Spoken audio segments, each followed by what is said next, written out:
Good evening, everybody.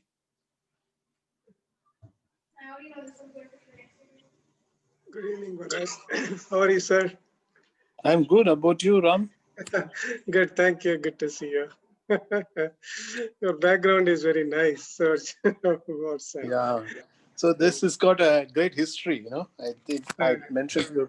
Now that nobody has joined, or rather few people have joined. I just want to show you this so that you can see clearly.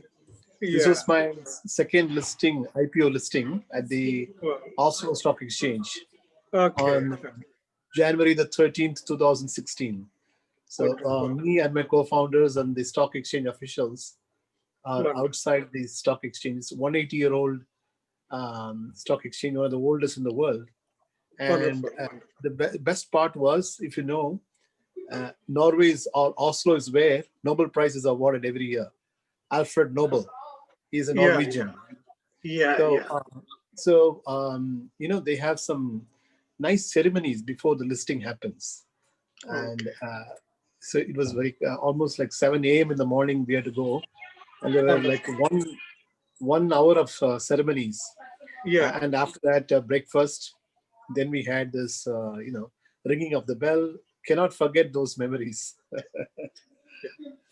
Wonderful, wonderful. One request, Varad. This is going to be recorded as a live session, streaming on various TV channels as well. If you like to wear the formals or whatever you have it readily, it would be wonderful. Otherwise, whatever. Sure. Just a suggestion. I will wear a shirt. You can. Because see, it's a Sunday, so I don't think. I know. No need to wear a jacket and all that. Yes, I understand. I'll wear a nice shirt and come. Yeah, it goes global. Yeah, it is a live streaming no session. No problem. Thank you. Just I'll take a minute. Mansi, please tell me. Hello.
Good evening, sir. Hi, Mansi. Good evening. Hi, everyone. Welcome again. Thank you for joining.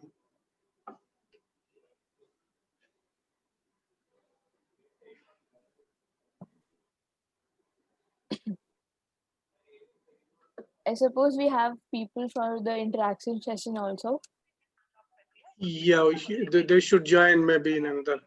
So good evening, sir.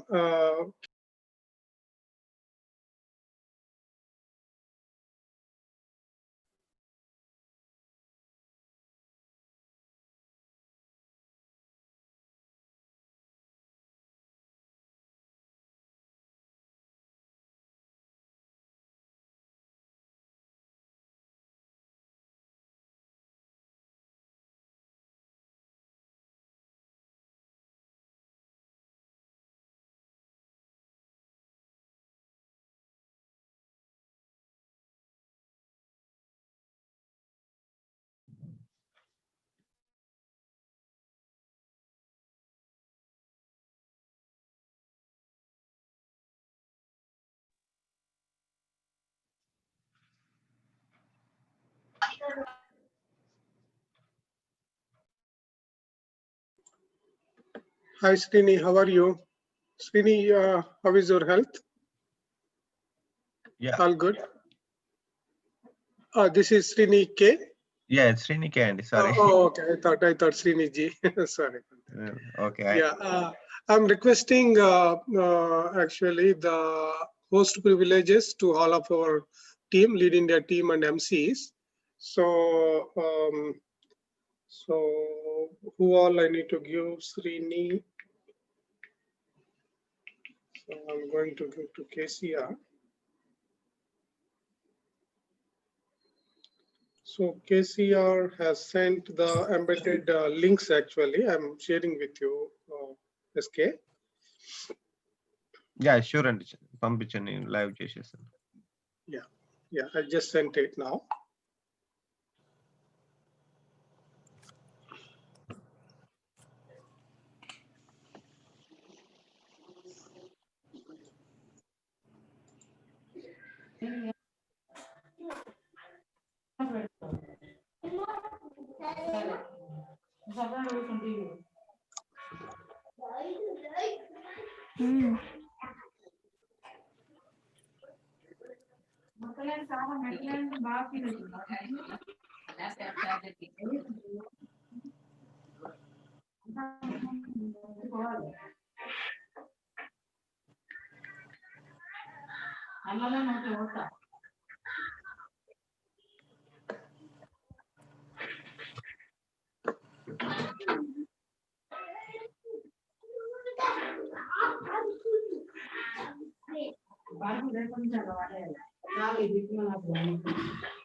Meet.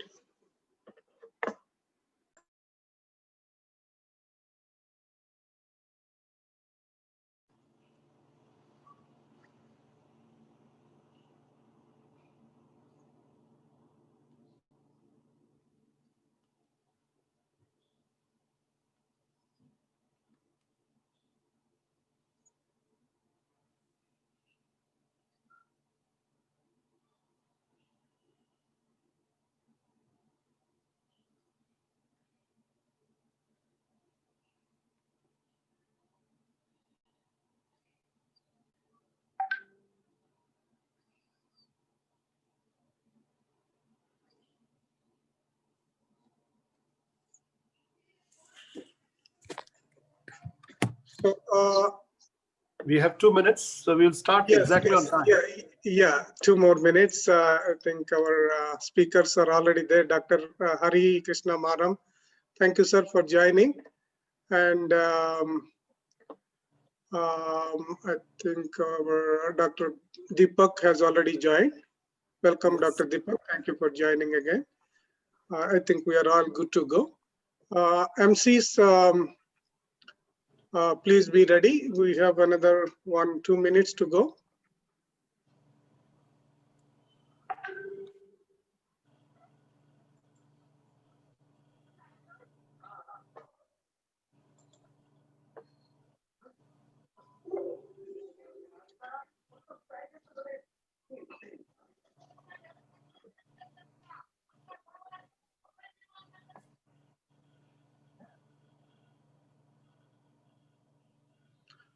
Sir, the Dr. Deepak, we are going ahead with whatever the number is already there. We don't wait for so many people. They will be joining at any point of time. So many people are watching on the YouTube as well, whoever is not able to join here. Then we have about 22, which is already a good start. Yes, I think yes. we should start. Yes. Anyway, people can join, as we go along. Yes, yes, sir. Yes, yeah. So, MCs, are we ready? Good evening, Ram Yes, Garu. sir. Good evening, sir. Good evening, Dr. Ravi.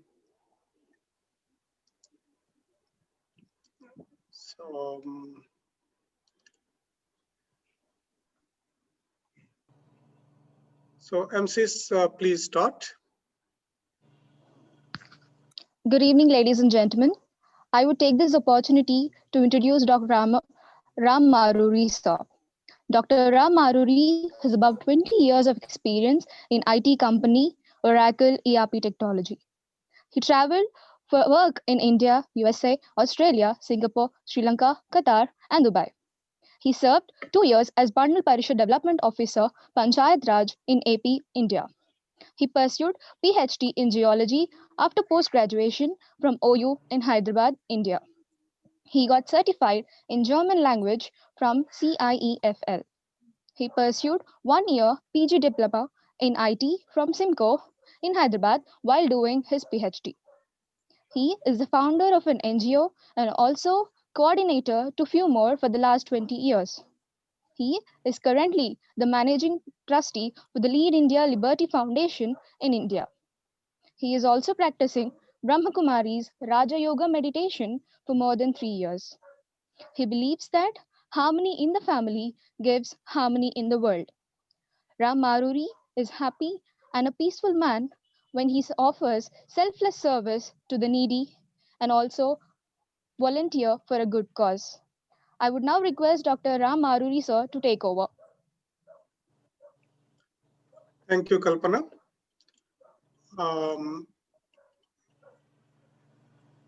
Yeah. Now, can we switch over to the speaker view? Yeah. I need to share the screen. Welcome everyone.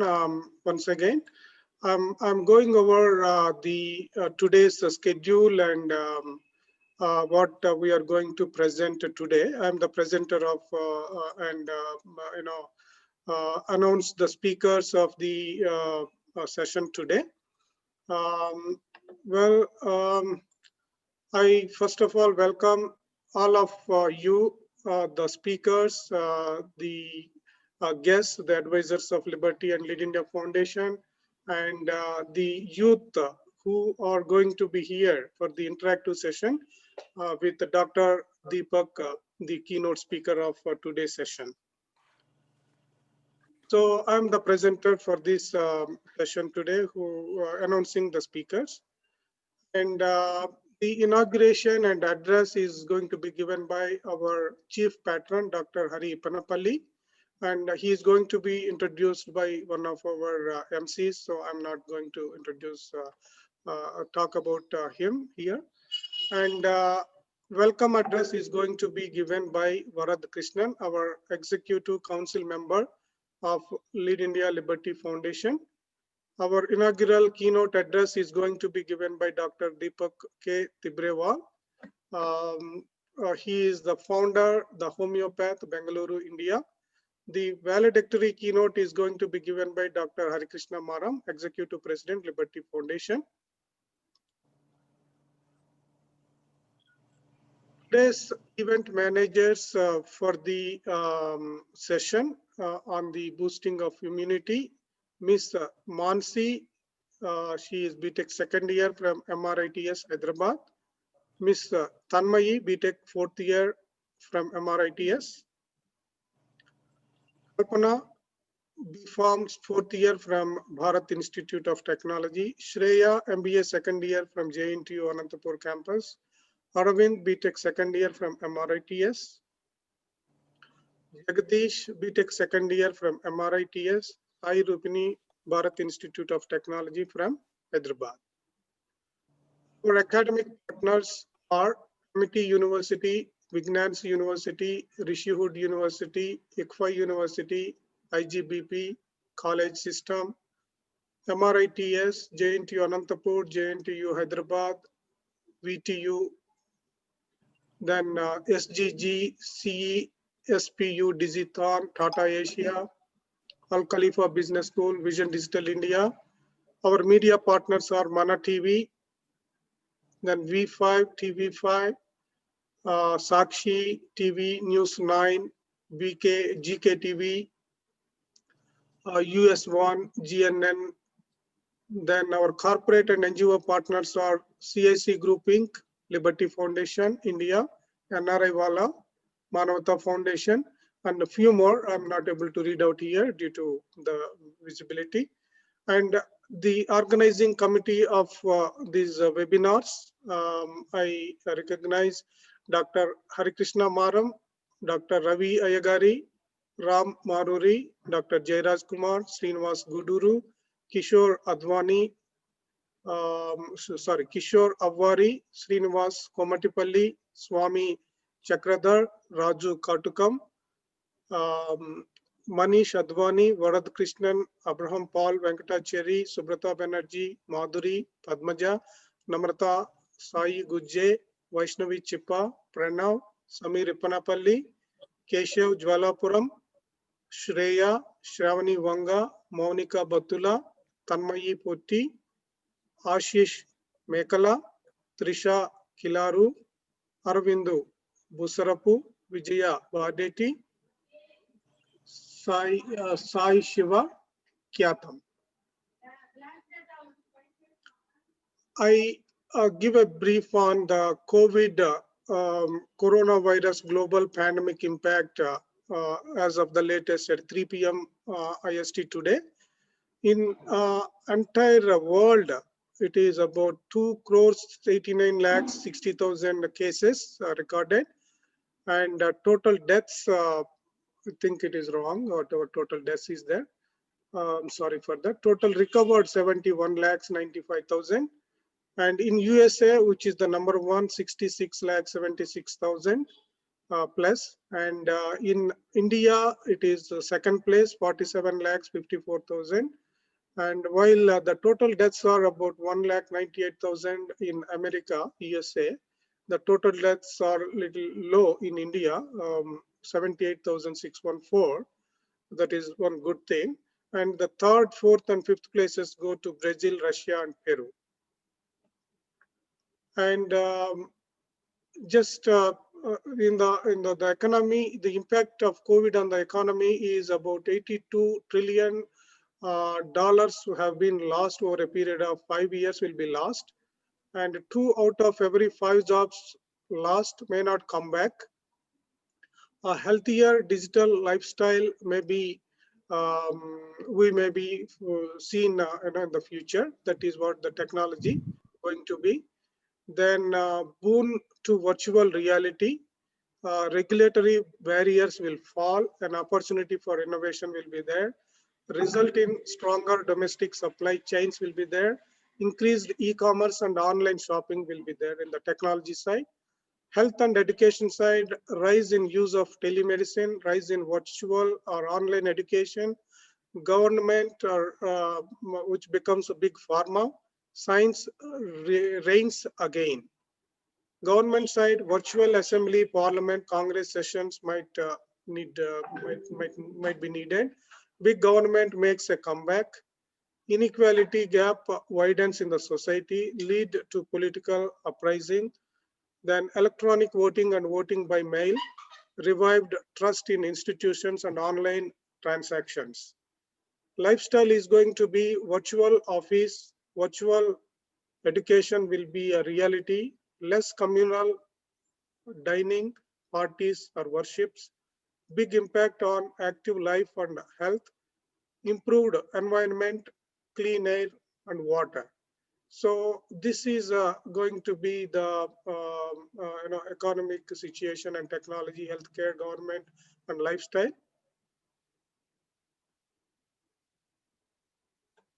So the problem statement I want to state here, COVID-19 has restricted students' mobility from attending classes on campus due to health concerns, which increases the demand for online education. The pandemic has created an opportunity and an undeniable challenge to teach online and upskill the teaching staff. Inclusive blended learning can enable partnerships between institutions of developed and developing countries to share content and resources to offer affordable quality education at scale. This has been a dream of my mentor, our mentor, Dr. APJ Abdul Kalam, the former president of India and chief mentor of Lead India Foundation, who proposed a Vision 2020 roadmap to see India as a developed nation by 2020. So with this brief note, I thank for the opportunity given to me. Now I welcome all the speakers and the youth for an interactive session. I give over to the MCs to call for the next speaker. Thank you very much. Thank you very much, sir. Before we continue, I would like to say a few things about Dr. Hari Eppanapalli. Dr. Hari Eppanapalli is a financial services professional, an entrepreneur, and a philanthropist with a passion for healthcare, education, and the environment. His mission has been to transform youth into responsible citizens to establish a peaceful society for harmonious living. He received his BTech in Mechanical Engineering from JNTU, Hyderabad, a Master's in Computer Science from New Jersey Institute of Technology, and completed an executive program in the General Management from MIT. He is an entrepreneur, keynote speaker, investor in disruptive technology companies, and serves as a chairman of the board of the CIC Group and Cubal Genomics Institute. He is a visionary, mentor, founder, and chairman of the Lead India and Liberty Foundation, advisor to alternate development organizations in Norway, and the founding board member and vice president of the financial policy. He serves on the board of several for-profit and non-profit organizations. Dr. Hari Eppanapalli worked closely with the 11th President of India, Dr. APJ Abdul Kalam, on the Lead India movement since 2008. He is the founding chairman of the Lead India Foundation USA. Lead India is the brainchild of Dr. Kalam's Vision 2020 and founded with a mission to provide affordable quality healthcare, affordable quality education, preserve and protect the planet for future generations, and develop spiritual families to establish peace and harmony in the society. It's my honor and privilege to present to you Dr. Hari Eppanapalli.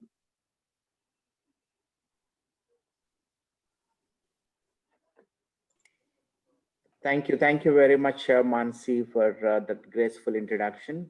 So I would like to congratulate all the youth who are on this session today. It's a wonderful day to celebrate. It's an Engineers Day celebration as well today.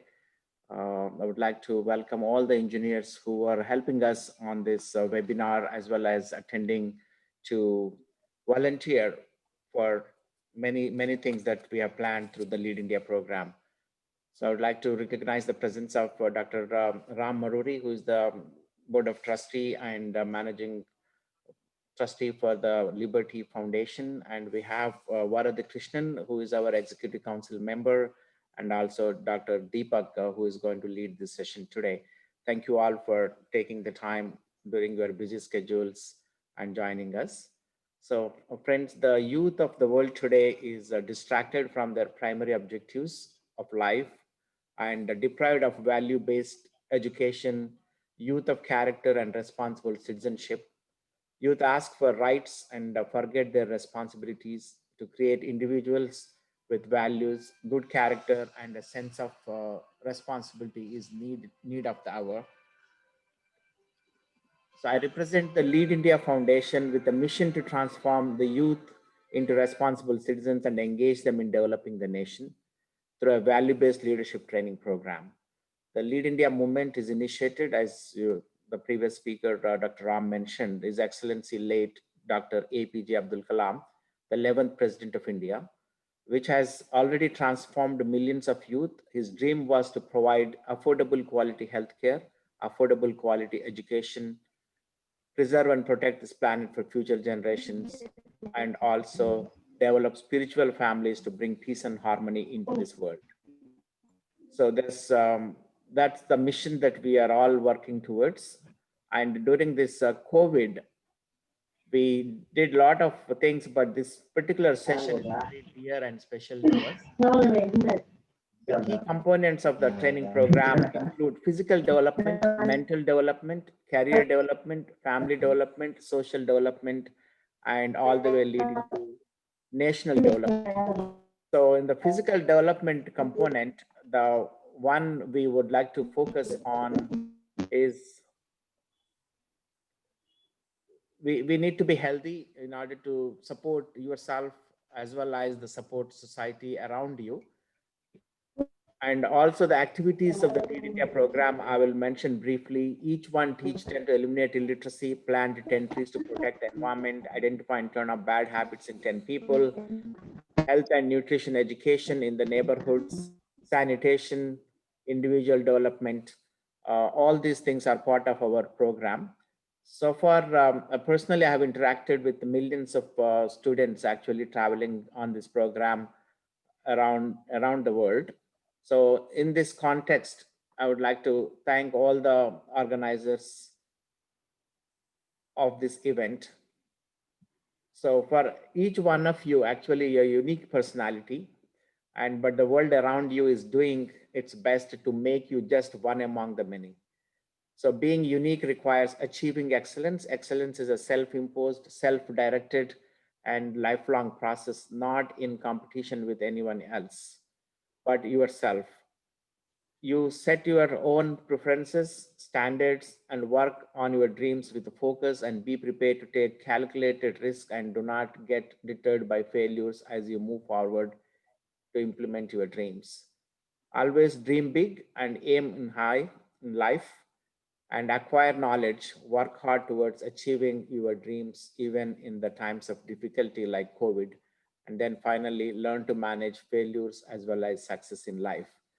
So most of us tend to complain about the issues around us, but we want to be a spectator, not take part in solving those problems. I think this particular session, so we complaining about the COVID, but we need to take the responsibility. And today, Dr. Deepak and other speakers going to tell you how to protect yourself and also protect the friends, family, and neighborhoods that you live in. So this is, again, I would like to quote one of John F. Kennedy's quotation: ask not what your country can do for you, ask what you can do for your country. So this is a call for the nation, and when there's a need for this. So you are born in this planet as a human being for a purpose, and you are born with two hands so that you can serve. Only in this life that you can make a difference while you are here on this planet. Friends, the challenge is to fight the hardest battle which any human being can ever imagine to fight, and never stop fighting until you achieve a dream in life and arrive at your destination, and that is unique you. So today, the COVID has impacted, as Dr. Ram has mentioned, in millions and millions of people. And unfortunately, India has reached the second position in the world. And if you look at the numbers, on a single day, people impacted, we are in the #1 position. So each one of you have responsibility to protect yourself to start with, and also protect your friends, family, and neighborhoods. And today's session is going to provide you all the insights and the guidance on the holistic healthcare. And thanks to Dr. Deepak, without further delay, I would like to yield my time for the rest of the program to continue as needed. But as a closing note, I would like to recite one poem which is very dear to Dr. Kalam. And I heard it directly from him many times, and most of you probably heard him through directly or indirectly. So this poem is very good one to build your character. When there is a beauty in the character, there is harmony in the home. When there is harmony in the home, there is order in the nation. When there is order in the nation, there is peace in the world. So peace comes from harmony, and harmony comes from the beauty of character. Once again, I would like to thank each one of you for inviting me and speak to you on this occasion. And I would like to wish you all the best. Please, wherever you are, take care and be safe, and follow the guidelines Dr. Deepak is going to provide to you today, and save yourself and also save the friends, families, and neighborhoods. Thank you so much. Thank you, Dr. Hari, for a beautiful message, and welcoming all the speakers, and encouraging the youth to take care of themselves and be part of the Lead India movement. Thanking you, everyone, and thank you, Dr. Hari once again. MCs, can we move on to the next speaker? Introduce the next speaker, please.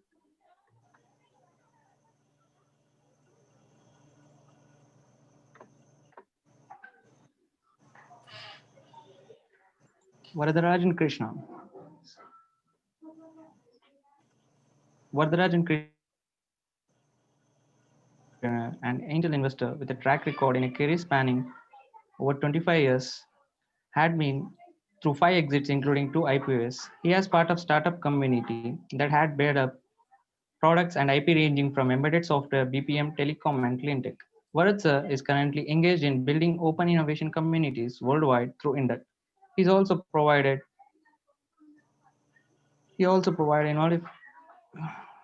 Among them is 100 Open Startups. The 100 Open Startups movement connects to startups, entrepreneurs, and scientists with the innovation strategy of large companies, looking for solutions and opportunities for the challenges of society and the market. He is involved in various startups initiatives in India and the worldwide as a mentor and jury as way to give back to the global entrepreneurial ecosystem. He has been deeply involved with the highest funded IoT startup in the energy sector, WinAMR, where together with its founder chairman, built the end-to-end startup grids company from its inception to revenue stage. As one of the board of directors of WinAMR, he drives the overall strategy for growth of the company. Now I welcome Varadarajan Krishnan, sir, to give his valuable speech. Thank you. Can everybody hear me? A very good evening to each one of you. Good morning to you, Hari, and whoever is watching from the East Coast in the US. Very warm welcome to this particular seminar, like you heard from everyone, about the importance of healthcare. We need to look at why these numbers are rising, and in other countries, like in Germany or Japan or Korea, they managed to control it. So, what you're going to hear from Dr. Deepak is about the protocols and also some ways to protect yourself. Okay, so I don't want to steal his thunder. So he's going to anyway talk about it. But I would like to talk from a perspective of an entrepreneur and what we are seeing. Some of these, let us say, the plus and minuses that have happened, the disruptions that are going on right now. Many businesses have shut down, and as you heard, probably 2 out of 5 jobs are not going to come back. And also it applies to businesses. Some of the businesses are not going to come back. And so it is going to be a lot of challenge, a lot of innovation has to happen so that we are able to sustain and get through the situation. And this is a lot of challenge. You have to survive mainly. Okay, so survival means you have to take good care of yourself. And this is where I wanted to talk about something about discipline. In India, we don't have the discipline to observe these protocols, whether it is wearing a mask, simple thing like a mask. I've seen people wearing a mask for sure, but then the nose, if the mask is below the nose, what's the point in wearing a mask like that? It makes no sense, because you're breathing the germs or the COVID virus, so to say, right? It's in the air. You're talking to somebody sneezes, or it gets transmitted in some form, then you're breathing in, right? I don't understand this. And so I keep telling people wherever I see them, I say, you're wearing, no doubt you're wearing a mask, but then it's not effective, right? So, there is statistics which has been published, which says if two people wear masks in the same room, they can protect up to an extent of 99%. Well, 1% is because, you can still touch, and through touch it can happen. So having said that, the attitude, right, that is, oh, it won't come to me, and that is what is the dangerous, thinking, right, of most people here, is that I won't be affected. I am protected, right? So that kind of chalta hai attitude has to change, because it is a serious matter. The virus is not going to spare anybody. You may be a multi-billionaire, you may be a pauper, doesn't matter. It is going to hit everybody. So, the moment you realize that, you're going to take good care of yourself, also about your environment. So for all the people that are watching this event and session, I would like to warn you that this attitude of, it won't come to me, I can do anything, I can go back to my old days, like, prior to COVID, that is not on. You need to observe that. So anyway, Deepak is going to talk about all this.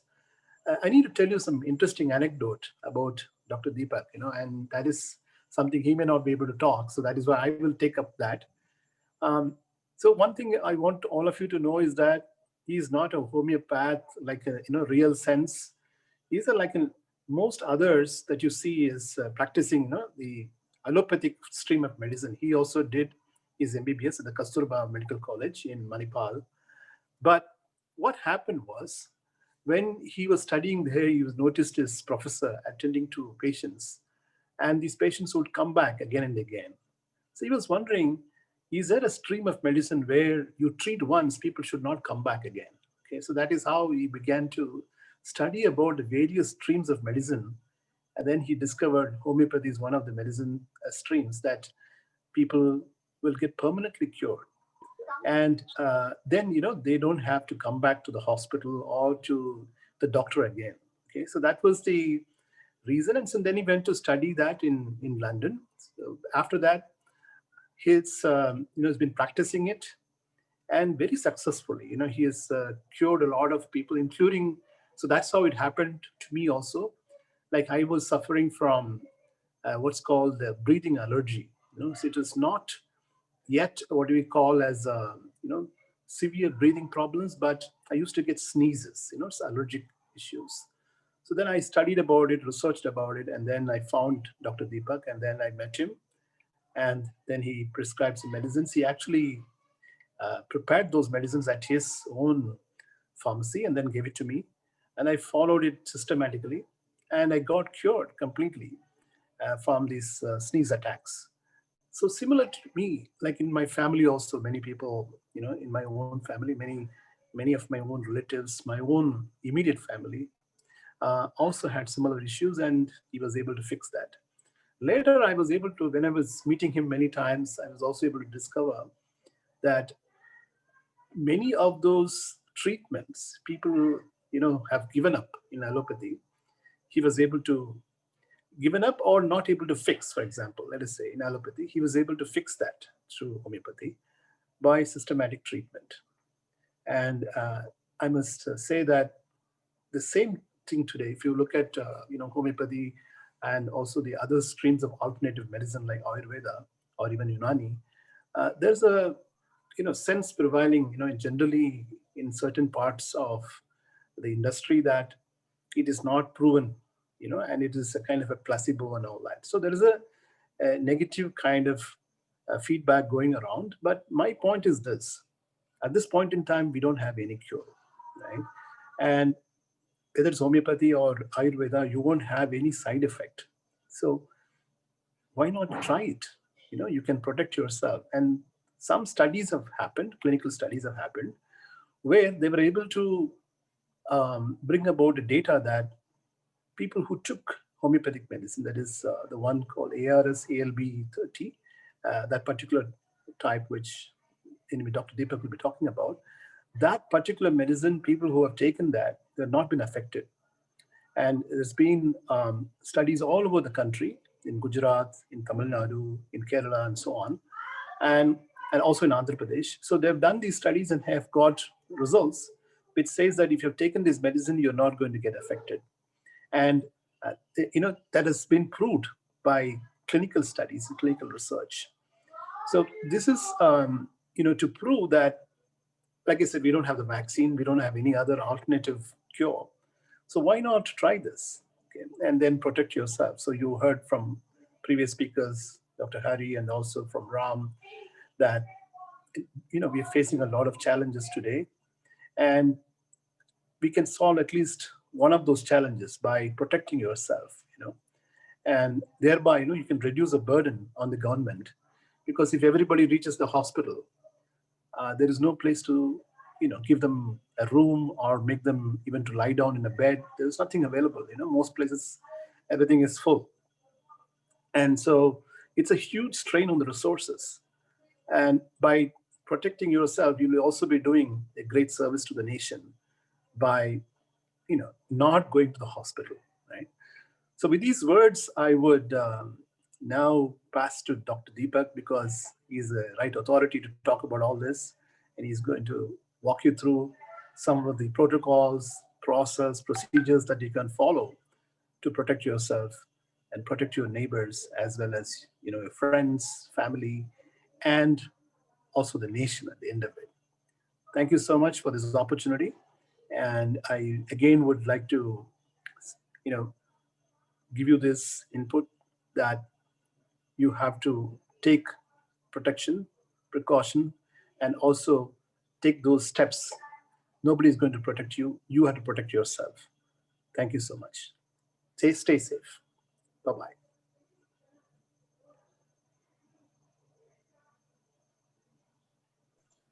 Thank you, Varad. Thank you for a very great welcome and sharing your experience about how Dr. Deepak helped enter your family and you got cured. That is a great news for all of us. MCs, let us move on to the next keynote speaker, Dr. Deepak K. Tibrewal. Please introduce the keynote speaker of the day today. Thank you. Dr. Deepak K. Tibrewal. Dr. Deepak K. Tibrewal has an allopathic qualification from MAHE and homeopathic from the Royal London Homeopathic Hospital, London. He began his quest for a new system when he saw patients coming back to the hospital with the same mates and ailments. He then came across the concept of psychoneuroimmunology, which helped him form his homeopathic system. He has been practicing homeopathy and allopathy and specializes in the treatment of allergies and developmental disorders such as autism, ADD, ADHD, and LD in children, and allergies, lifestyle illnesses such as metabolic syndrome in adults. Now I welcome Dr. Deepak Tibrewal to deliver his address. Thank you, Shreya. Dr. Deepak, you are on mute. Kindly unmute and speak.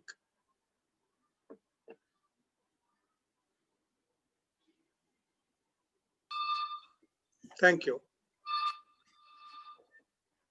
Good evening, everybody in India, and good morning in US. Thank you, Mr. Bharat Krishnan, for wonderful, lucid, and true-to-life introduction. I also like to thank Dr. Hari for setting up this Lead India Foundation, along with others. I would like to thank you, Mr. Ram, Mrs. Swati, and all the others who helped organize this wonderful event, which is going to be useful. My subject is to help people prepare to fight this COVID-19 pandemic, which is raging across the world.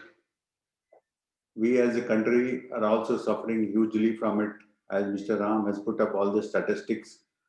Now we are having, our rank has now become second to USA. But we don't have the kind of resources US has. The other day I was reading, it is a speculation though, but then there is an element of truth in it, that within a few months' time, we will have 20 to 30% more number of emergency cases than the capacity our country has to provide healthcare in ICU. Let us say we have 1 lakh ICU bed and we may have 20 to 30 lakh people suffering from serious COVID-19 disease, which would require ICU facility. So it is a scary situation. We, though, have unlocked, and as you can see in the streets of our cities, we have life as usual. People have been going around doing all kind of things, doing all kind of unnecessary things, exposing them to not required infections and serious challenge they face because of mindless going out of the house, which they can very well avoid. As Mr. Varat Krishnan has put it across, that prevention is something we should look forward or practice every day, because there is no treatment available as yet.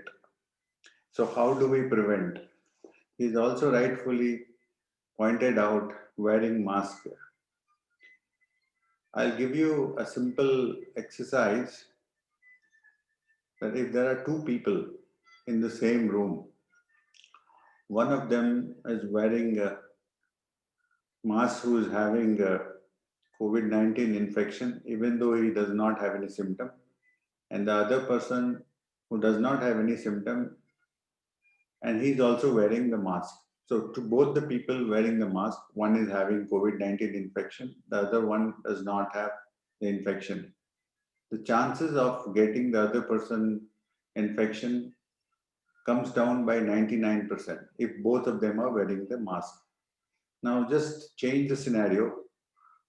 The person who's having COVID-19 infection, but he is not wearing the mask, and the other person who does not have the COVID-19 infection, but he's still wearing the mask, the chances of him getting the infection increases many-fold, even though he is wearing the mask. So what does it mean?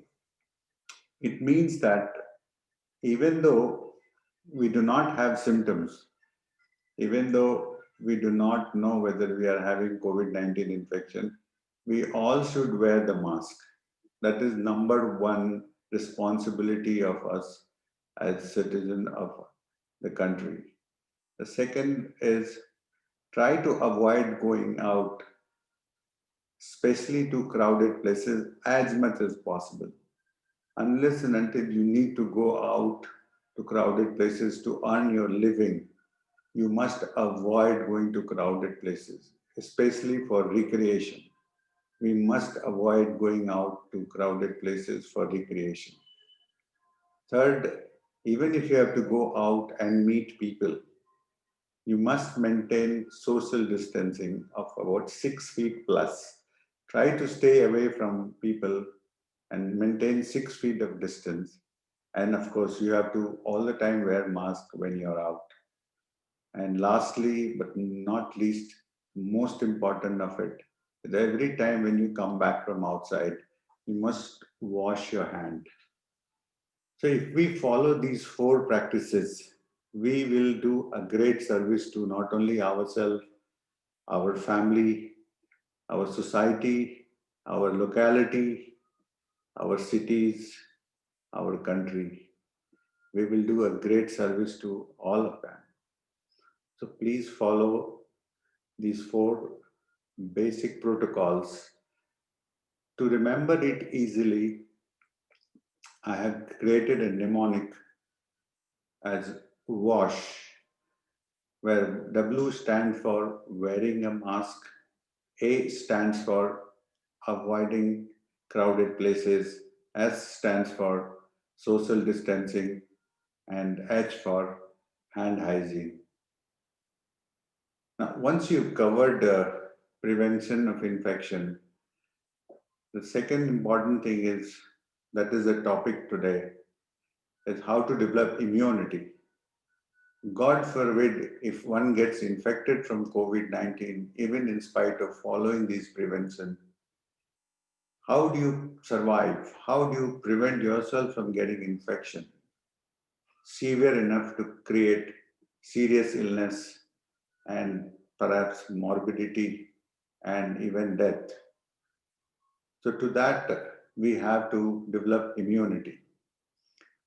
Now, immunity is a very dynamic thing. It is like a well-oiled machine where all the components of the machine has to work in tandem with each other. You cannot become immunity by popping some fancy vitamins. You cannot get immunity by popping some very popular superfood. Immunity is a collective set of effort which, when practiced on a regular basis, one can become healthy. Now, the first part of immunity is it not only prevents or protects you from virus illnesses like COVID-19, but host of other viral as well as bacterial infection.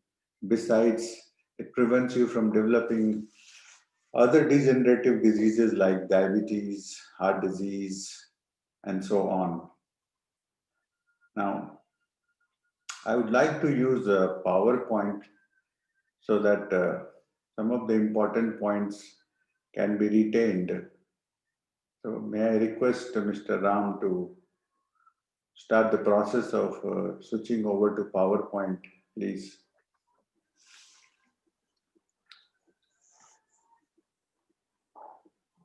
Dr. Deepak, you have the PPT with you. You want to share it, right? Right. Yeah. Would you try to share it? I think you can able to share it as a co-host. I just present it. Yeah. No, you have to share screen. You have to click on share screen. Share screen. Where do I say? You see just down below, bottom. You see in green color. Share screen. Right. Yeah. Right.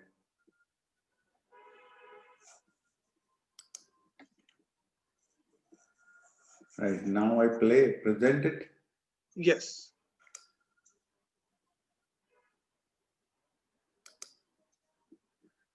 Yeah.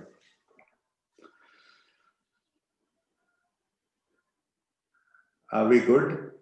Yes. Okay.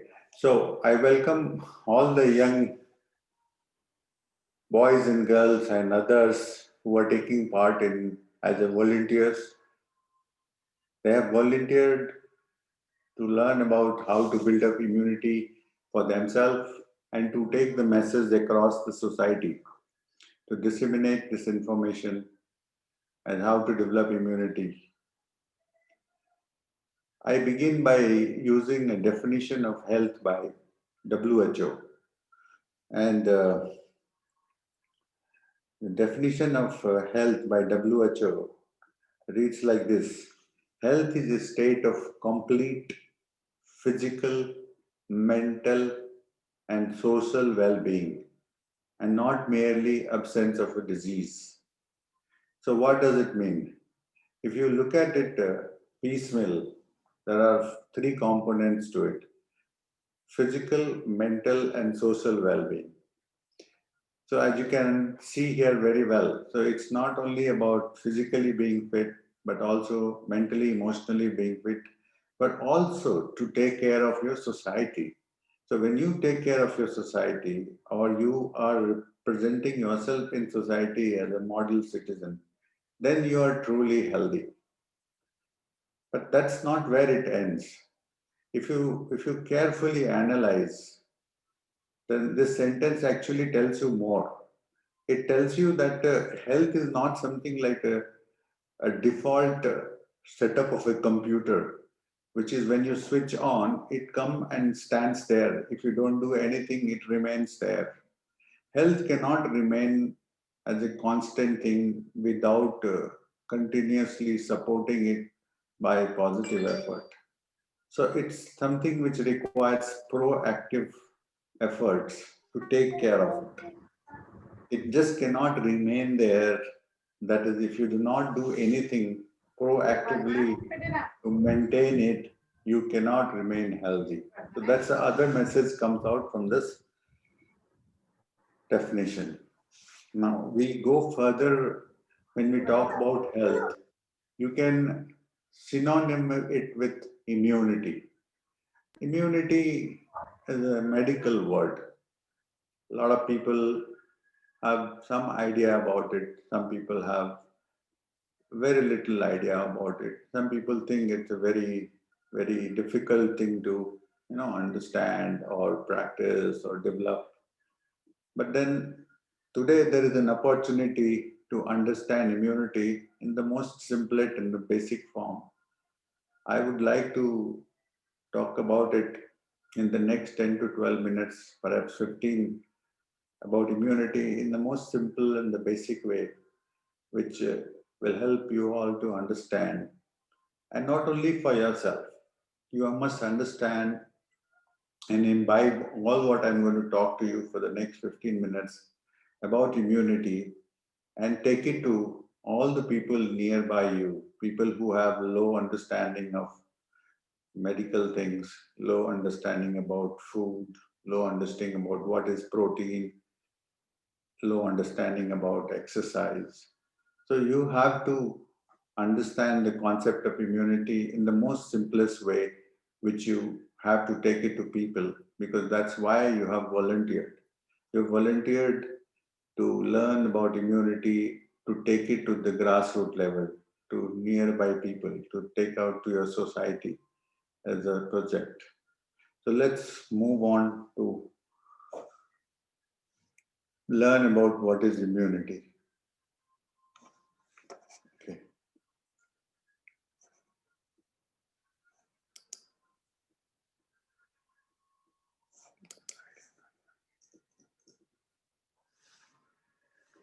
Oops. Okay, so immunity is a dynamic process. So when I say dynamic process, it means it is continuously changing. It is not a constant thing. So if you do positive things to support immunity, it is on a positive upward swing. But if you let it just drift, then it would start going down. So you need to do constantly positive things, make effort towards building your immunity or at least maintaining it. But then how do you define immunity? It is basically a set of mechanism in our body which protects you, like how security forces protect you from, let's say, a terrorism or terrorist infiltration. So what do? They surround the terrorist, and we call it as an encounter. So every time a virus or a bacteria enters in our system, our white blood cells, that is our defense cells, surrounds it and then starts a process called inflammation. And once you set in the inflammation, it produces a certain set of symptoms like a fever, pain, swelling, discharges. And that means that your body is triggered an immunity or immune response, again, an invading pathogen, a virus or a bacteria. Many times what we do, we go to a doctor and we say, doctor, I have fever. Doctor, I have pain. Doctor, I have a nose discharge. I'm sneezing. And what you do? You take medicine to suppress that. So basically, you suppress the inflammation by taking medicine like paracetamol, taking antibiotics. But that's not what you should actually be doing. Unless and until your fever is very high, you should allow fever to be there in your system, because that's a protective thing. It is the sign of the fight which is going on between your defense mechanism and the pathogens, the viruses. So if the fever is not very high, you just take a rest, drink a lot of water, put a cold pack on your forehead, and allow 2-3 days for fever to be there. If your immunity is strong, it will break the fever, you will become strong, and you will come out of the disease without taking any medication. However, if your fever is very high, you may take some paracetamol, but you should always follow the rest of the things like taking sufficient water, adequate food, etc. Now, two, that is when we have actual illness. But what about preventing getting actual illness? That is how to develop immunity so that even if you have got a virus inside your system, but you fight it out without falling sick, and you kill the virus or bacteria without even falling sick, which, by the way, continuously happens in our life. We don't even realize. It's not that only once you get a virus and then when you fall sick. You keep getting the viruses every day, every now and then, but yet you don't suffer every day. Why? Because your immunity is doing its job and it's protecting it. It's only when you fall sick is when your immunity is weak. So now, what are the things that we can do to protect ourselves from developing the immunity in such a way that we don't fall sick even once in a year?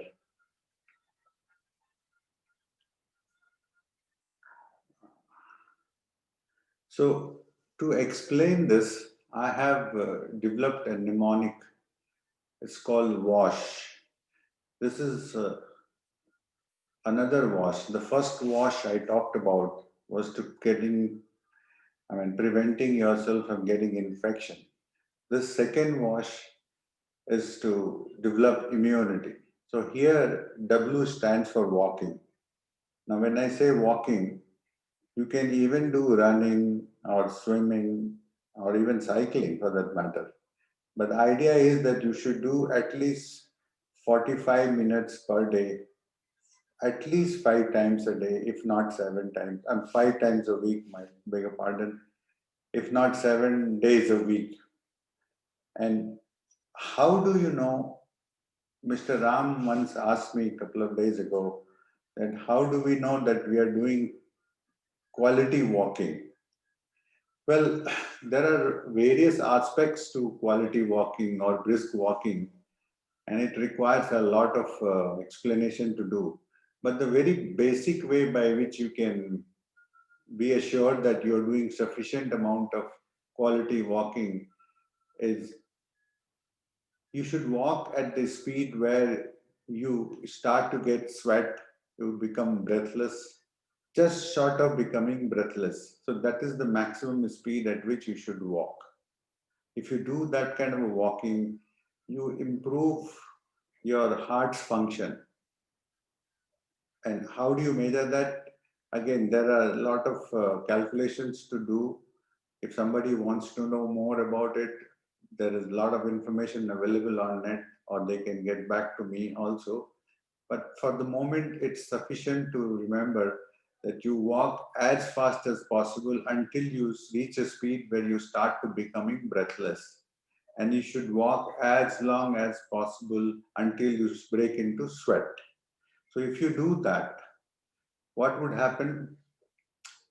Your heart would pump sufficient amount of blood to all your organs, which will result into adequate supply of oxygen and all the extracellular fluid, which is almost like 1/3 of all the water you have in your body, which by the way, is almost 60% of your body weight is water. So 1/3 of that water is in extracellular space, that is outside your cell in the form of blood, lymphatics. So when you do walking for about 45 minutes every day for 5 days a week, you pump in all the blood, all the water, all the extracellular fluid, blood, lymphatics through these organs. And thereby you not only supply adequate amount of oxygen and making them healthy, but you also pump this extracellular fluid through organs of cleansing, which is your kidneys, lungs, liver, and skin. Now these organs remove all the impurities which is continuously generated due to wear and tear which happens in our body. It is similar to, if you can visualize, like taking an internal bath. That is, you're cleaning your internal body. We do take bath every day in the morning or in the evening, but this is one mechanism by which you can give an internal bath, wherein you clean up all your extracellular fluid because you pass them through the organs of cleansing, kidney, lungs, liver, and skin. Walking is not only about cleaning or about giving oxygen to your organs. A brisk walking for 45 minutes generates good amount of feel-good chemicals in your brain, and those are collectively known as endorphins. So what is the advantage of having endorphins in our brain? Why do we need endorphins? Is there any use of endorphins? I recommend all you people to read about endorphins. After you finish the session, I recommend you Google what is endorphins and why it is useful. Well, I will tell you briefly, but you read more about it after, once you go back in your life. What endorphins does. So every time when you go out and do a brisk walk or a run or a long swimming, your brain releases these endorphins in abundant quantity. And this is called feel-good chemicals or feel-good hormones. And once you have them, you feel positively motivated. You feel a sense of purpose in life. And best of all, it is so rewarding. The feeling is that it motivates you to do it again and again. So basically, these endorphins are designed by nature to put you into a positive loop of physical activity. Because physical activity like brisk walking is so much important for our survival, because it does all that what I just talked about. Good supply of oxygen to our internal organ and giving an internal bath. Walking also does one more thing, that is BMR. It increases or improves your basal metabolic rate. Basal metabolic rate is a medical technical term. To simplify that, I would tell you what basal metabolic rate is. Basal metabolic rate is rate at which your body generates energy. And you know how important energy is. Energy is required for any cell to function, anything to function. Energy is essence of life. So if you improve your basal metabolic rate, which means if you increase your energy production, you are going to have good amount of energy supply to even your immune cells, your WBCs, your macrophages, your heart, which would then circulate them properly across and thereby giving you good protection from viruses.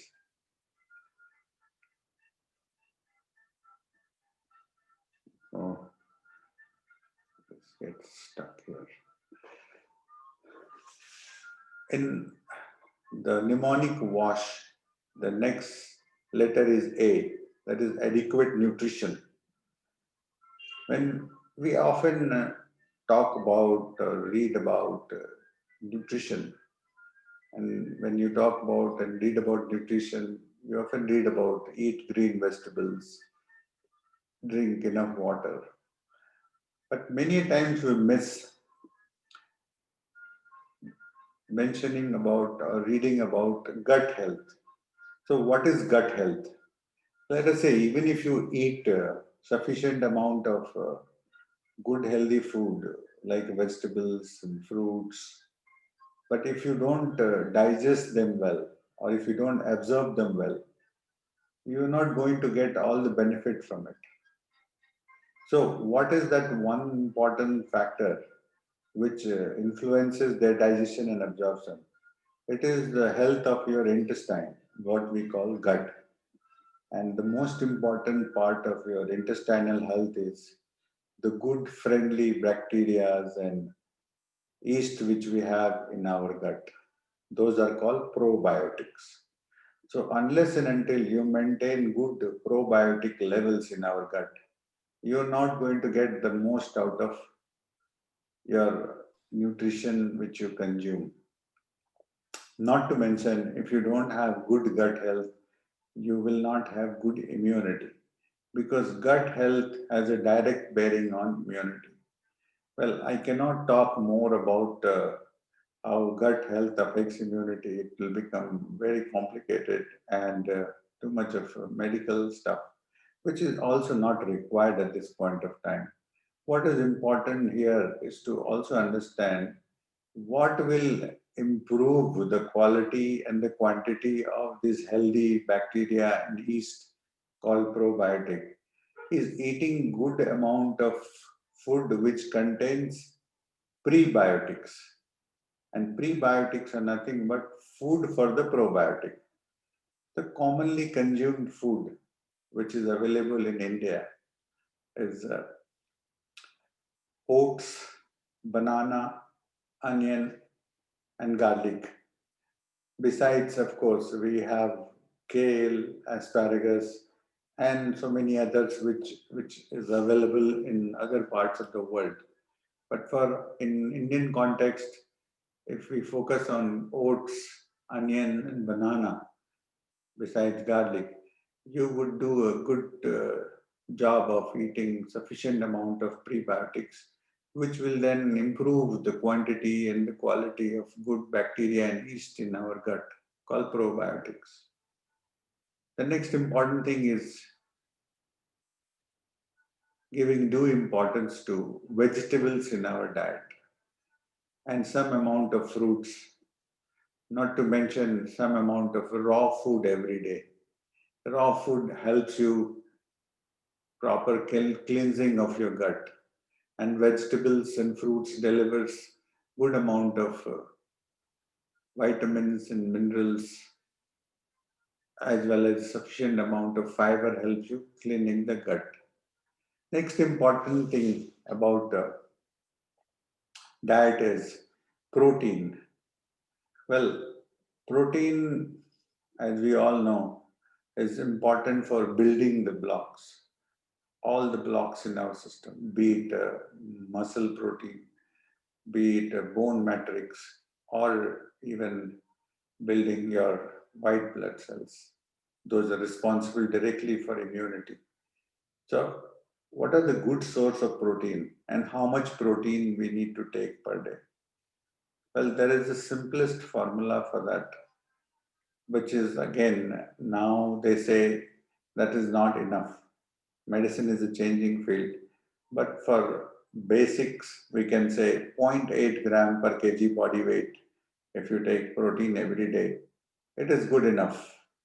So what are the good source of protein? So for the vegetarian people, lentils and legumes, which are also known as dal in subcontinent, and dairy products like milk, yogurt, which is wrongfully known as curd, as well as other dairy products like cheese and basically that, and all the other sweets made from dairy products. And for people who eat non-vegetarian food like eggs, fish and chicken mentioned in this screen. So if you consume sufficient amount of these, you get adequate amount of protein, which are building blocks for your immune cells besides muscles and bone. There is a wonderful concept called fasting, which we have all forgotten. But in our tradition, in subcontinent especially, we used to follow that very regularly, once in 15 days, following lunar calendar. We used to do what is called Ekadasi. That is on the 11th day of a 15-day cycle following the moon, whether it is Purnima or Amavasya, we have a tradition of fasting. Around 2 years or 3 years back, I don't remember the exact year, a Japanese scientist called Yashinori Ashumi, he was given Nobel Prize for demonstrating the beneficial effect of fasting on human health. He, in fact, demonstrated how fasting enhances our immunity. So since then, people have devised various types of fasting, and they have called it intermittent fasting. So intermittent fasting also includes Ekadasi, which intermittent fasting actually means that you don't fast continuously, you fast following a particular pattern. One of the simplest and also effective enough way to fast is following 16 hours of fasting every day and 8 hours of eating window within 24 hours. So I have been following this for many years now, and it is quite a practice. But many people say that it is so difficult to remain hungry. Yes, I can understand, because we have been eating in a certain way. We have always been, getting up in the morning and beside drinking water, within 10-15 minutes, we are holding a cup of tea or coffee with so much sugar into it. And when somebody tells you, please don't do that, instead take a glass of warm water and lemon, it is difficult to begin with. But let me tell you, my friends, if you start following it, within a couple of weeks, your body will adopt to that new lifestyle and you will love it. I can promise you. You will feel so much lighter and you will feel so much healthier. So following a 16-hour fasting is typically, I recommend that you have dinner at 6 p.m.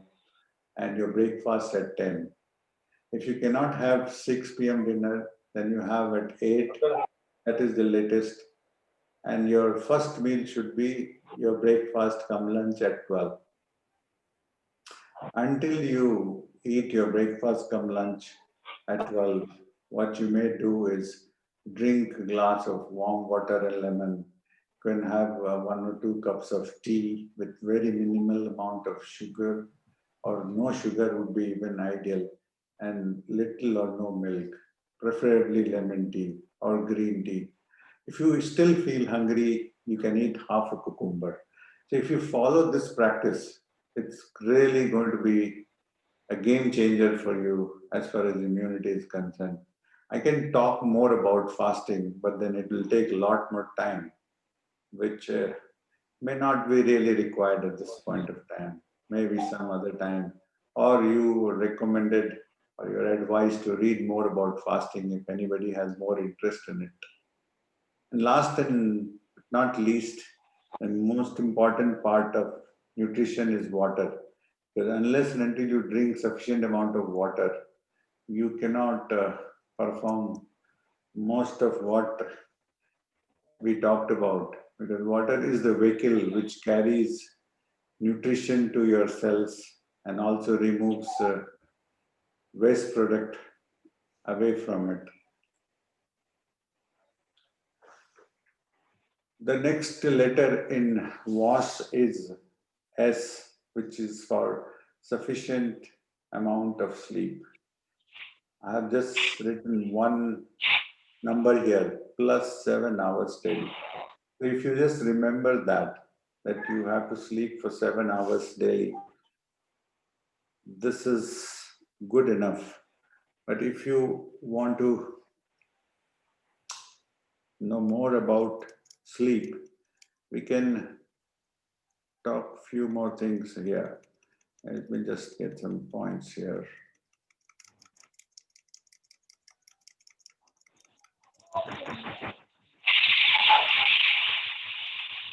So why sleep is so important? In fact, modern times, sleep is one of the most ignored, but one of the most important function of a day, because we have what is called screens. We have screens of so many sizes. In fact, people even have a screen on their wrist nowadays, a smartwatch. So from a smartwatch to a smartphone to a tablet, laptop, and then you have a TV. The 4 different sizes of screen consume so much of our time that even some of that screen goes to bed with us, or at least bedside. But let me tell you, you must sleep for 7 hours. If you do minimally, then you do a lot of good to your immunity. Because when you sleep, your body releases what is called growth hormone. And this growth hormone stimulates growth of all the body cells. And that's why you can see an infant who's just born, maybe a couple of days old, he would sleep for more than 20 hours or 18 hours or 19 hours a day for first couple of months, because that's a time when he receives all the growth hormones and which propels him to grow. So that's very important part of sleep. The other important thing which happens during sleep is housekeeping. So when you sleep, your body takes care of a lot of what happens during the day and repairs and sorts out, give instruction to different organs to take care of a lot of pending issues. And that is very important, to not allow body to develop a chaos within itself. One of the important thing about sleep, which latest research suggests, is that a lot of us are suffering from difficult to fall asleep. And this difficulty in falling asleep could be attributed to multiple reasons. I would mention 1 or 2 over here. One is that we have a lot of stress, anxiety, or worry, and that worry affects our sleep. So if anybody is not able to sleep, they should analyze their behavior or mind, that whether they are having some worries, because worry not only is affecting your sleep, but it also affects your immunity. I'm going to come to that section just after sleep, that how worry affects our immunity. So if you monitor your sleep and you find that you're not able to fall asleep, or you get difficult to fall asleep once disturbed because of constant worry, whether it is about your child or your health or your money, then there is a problem. You cannot remain healthy, or you cannot have good immunity if you have a lot of worries which is affecting your sleep. The other important thing which is affecting our sleep, modern day men and women sleep, is the spectrum of light which we have in our homes. Latest research suggests that blue spectrum light, which is there in tube lights, actually affects our sleep. Therefore, it is recommended that you look at your lighting arrangement at home. And if you find that you have a lot of white light, that is the tube light, which is having blue spectrum light, then you're advised to change it to warm white color spectrum. Because if you do so, then it is going to help you. Because if you look at nature, your eyes are basically extension of your brain. So why do I say that?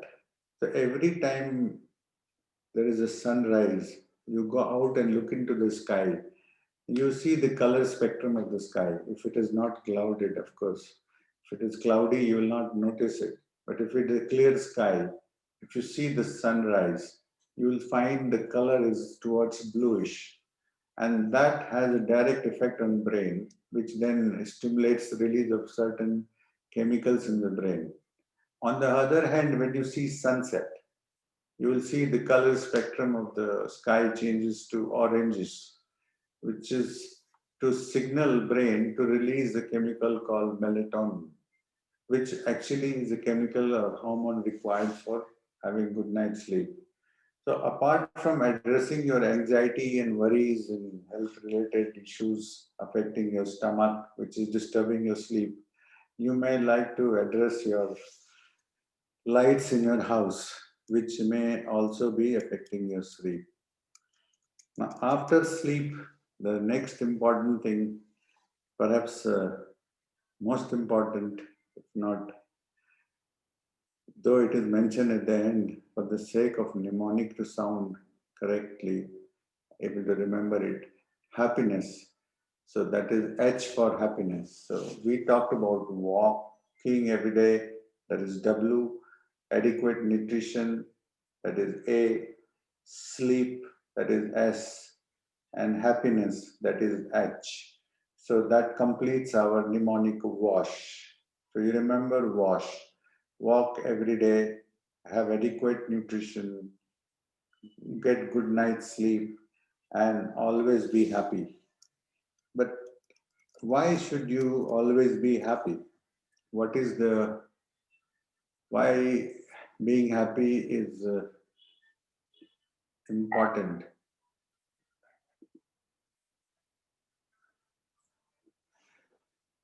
Well,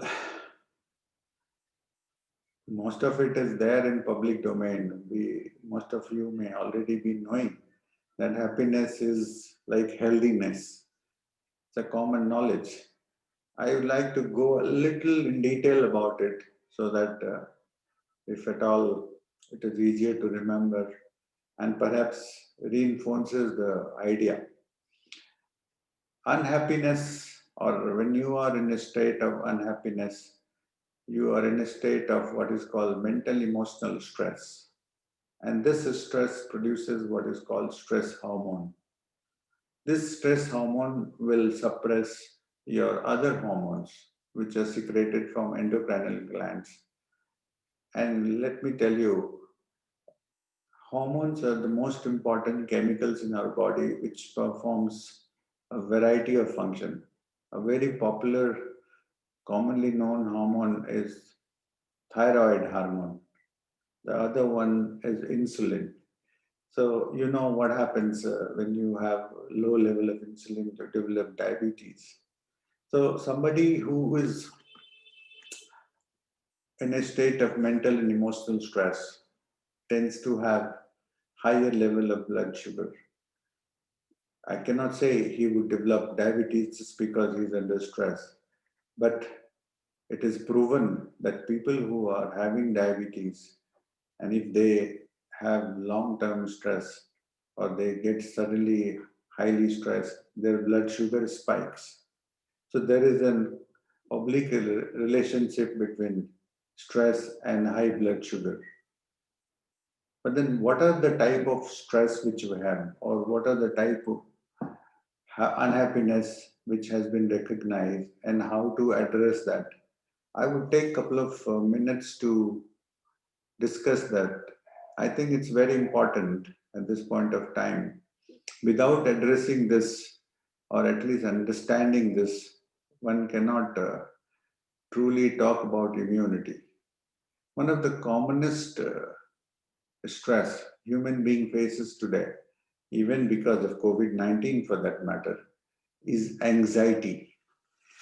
What is anxiety? Anxiety is a very simple word can be called as worry. Anxiety is a medical term, worry is a common man's word. So when you worry, you basically get into stress.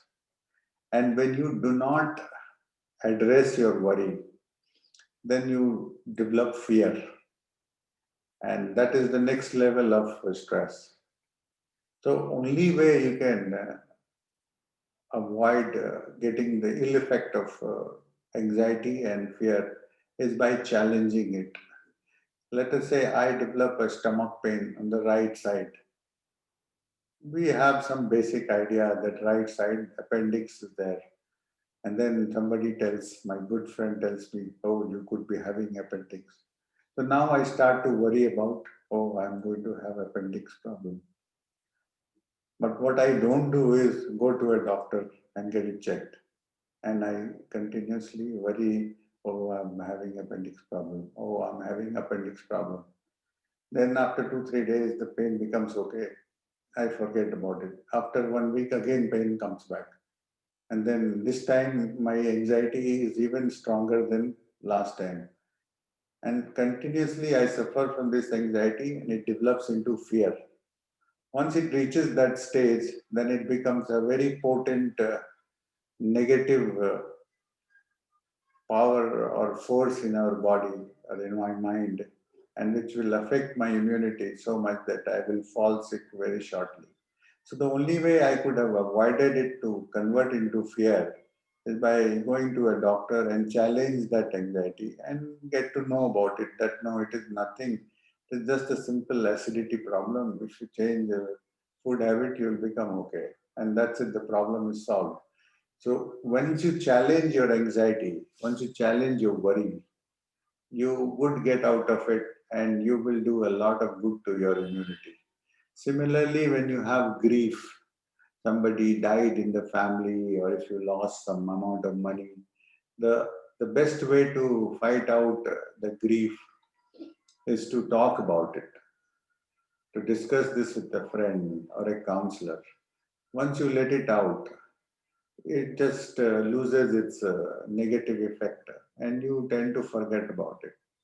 The other important negative emotion which is rampant in society today is being deceived or being wronged by some people and having a sense of revenge in our mind that I should also, punish him or her because she or he did wrong to me.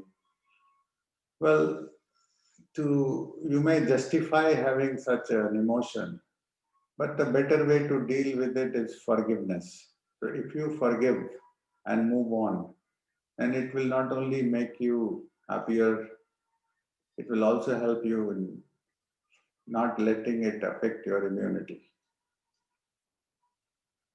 There are a couple of easy to do tools are there which helps you in fighting stress. Listening to good quality music, doing meditation, involving doing things which are like laughter. There are so many laughter clubs are there, watching a funny movie or reading books. So these are the things which helps us further in making us happy. And if you are happy, you're going to be healthy.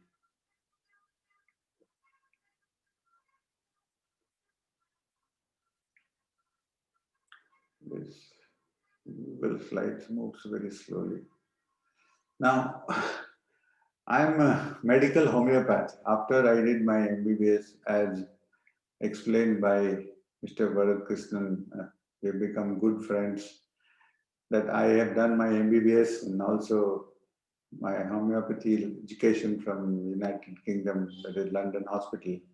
So I have learned about homeopathic remedy called arsenic album, 30C.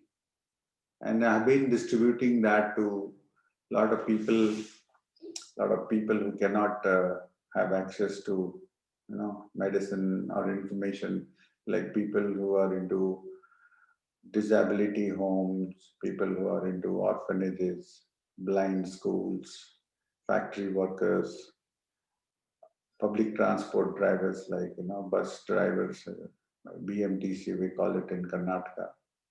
So been distributing arsenic album 30C to many of these people. According to Government of India's Ayush department, if you take arsenic album 4 pills once a day in the morning before brushing for 3 days and repeat after 2 weeks, you will develop or you will get some help in stimulating your immunity, which in turn will help you fight any viral infection, including COVID-19, God forbid if you get, and may save your life.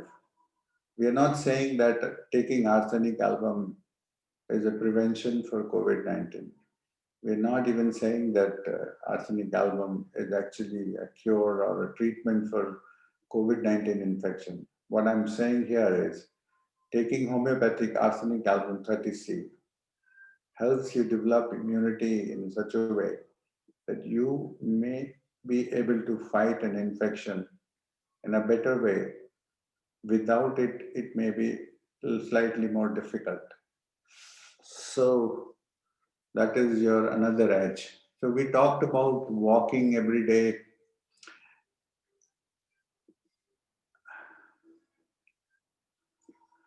Yes, so to conclude that, we talked about walking every day or a similar isotonic exercise like running, swimming, cycling to improve blood circulation, to deliver more oxygen to your organs, and to give an internal bath to your organs, followed by a good amount of gut health and adequate intake of vegetables, water, and protein. Then we discussed the role of good quality plus 7 hours sleep. We also talked about very important influence mind has and how happiness can help you protect from or help you develop immunity, or unhappiness can do it the other way around. And arsenic album, a homeopathic remedy, which can help you improve your immunity to better fight an infection, including COVID-19. To sum it up, I just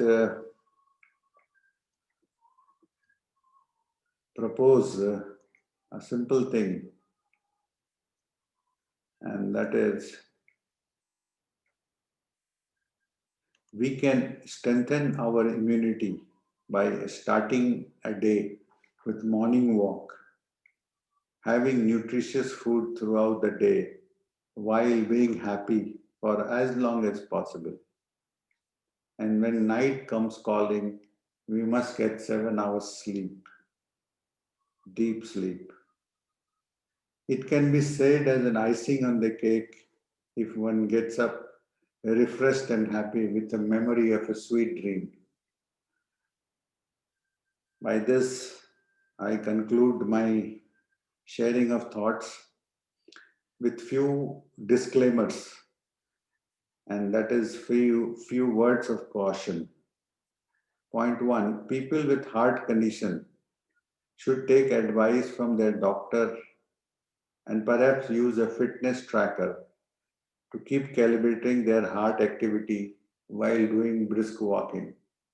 So some people may not be advised to do very high level of brisk walking if they have a heart condition. Second, people with kidney problem have to be mindful of potassium rich food, that is certain fruits and leafy vegetable, and must calibrate protein intake and water intake as well. Thank you very much for listening. I hope this information will help you all enrich about what immunity is all about. And if any one of you need more info on any of these topics, you can reach to me. My details are there with Dr. Ram. Thank you very much. Jai Hind. Thank you. Thank you very much, Dr. Deepak, for a wonderful summary and explaining about you actually made a wash into, which is something really wash. It is not only just washing hands, and it has a great meaning what you came up with walking, adequate nutrition, sufficient sleep, happiness, and if anybody like homeopathy, it's wonderful acronym you have provided to all the audience here. So I now give the opportunity for anybody who wanted to ask any questions, because this is a great interactive session we have already planned. So you please come forward and ask your questions to the Dr. Deepak here. So we love you all to ask any questions, whatever you have. Sir, first I would like to sincerely appreciate Dr. Deepak coming forward in spite of his busy schedule. I was talking to Varad how busy you are, sir. I gratefully appreciate you taking the time and presenting in a detailed way and a very lucid way to understand the WASH process that you have described. It's definitely the youngsters have a significant role to play, and we have about close to 100 people joined the session to carefully listen, but thousands of people are watching on Facebook and YouTube your presentation, and I'm personally receiving a lot of appreciative comments on my personal messaging. So it is a great honor to have you, sir. Especially I would like to thank Varad and you for coordinating this, and Dr. Maram and Dr. Ram has done a wonderful job in organizing this session. So my question, sir, this homeopathic medicine that you've been distributing, how can we make it available through these volunteers to themselves to start with, and also their friends, families, and neighborhoods? So if we can somehow streamline that process to make it available to all the people, that would be wonderful. That's I would like to have Dr. Maram, Varad, and Ram to work with you to designate. We see Swati also from Karnataka, from Mysore, who is going to coordinate this effort. She may be the direct link working with you on the ground. That's one thing we need to figure out very quickly, because as you see the numbers today, Varad was alerting me overnight around 2 a.m. I've been chatting with him. It's very, very disappointing to see how bad the situation is getting. And it has become impossible to find a bed in a hospital. And even you go into a hospital, you are not sure that you are coming out because you're not sure what kind of treatment they are providing us. The best way to deal with this is a preventive care, and all the WASH items you mentioned, everybody has to sincerely follow them and encourage everybody in your reach to follow. So, sir, if you could share your thoughts on how do we make this homeopathic medicine available through the network of our volunteers all over India.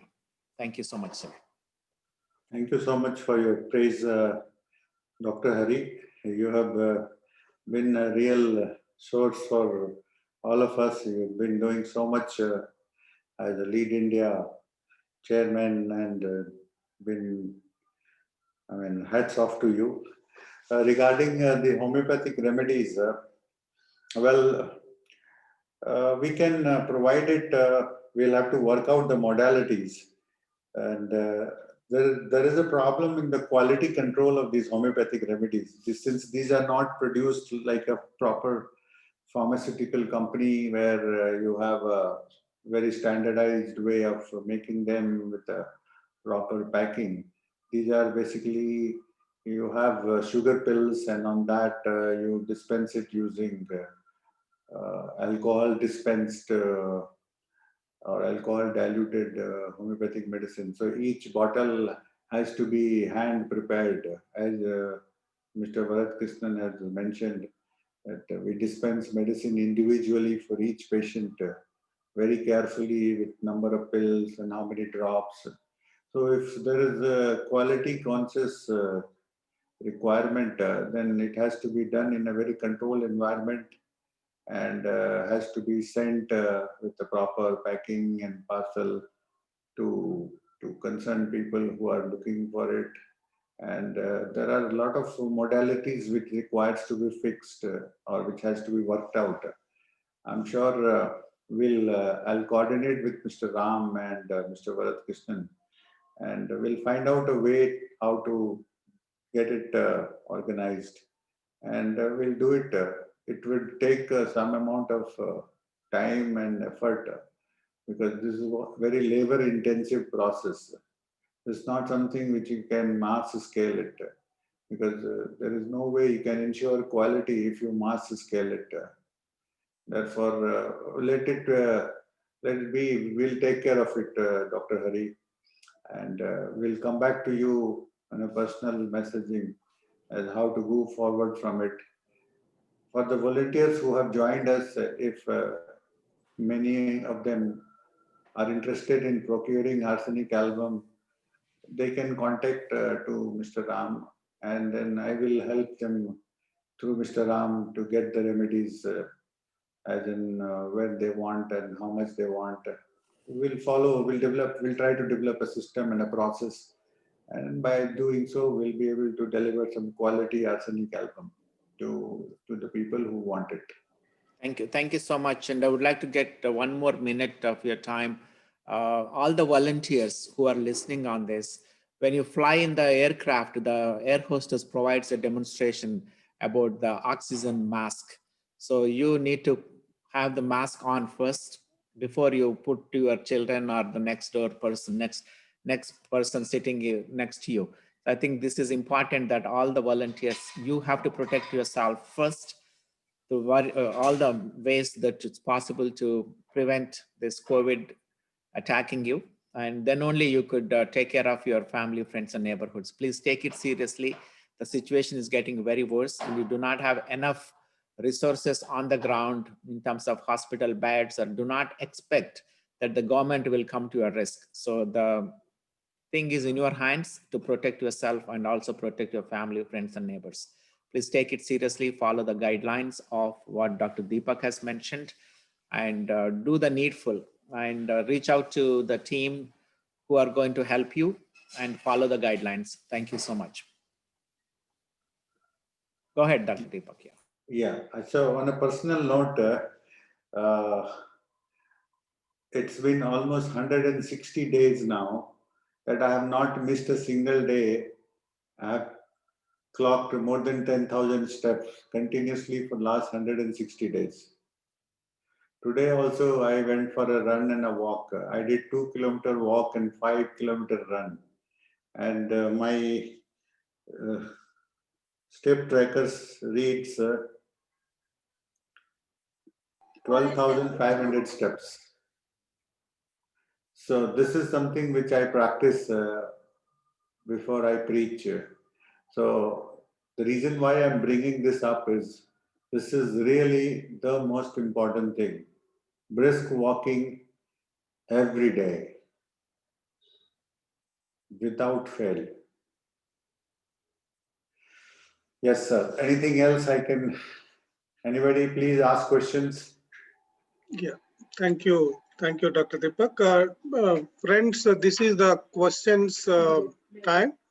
So you can please go ahead and ask the questions. Deepak sir, I have one question. Yes.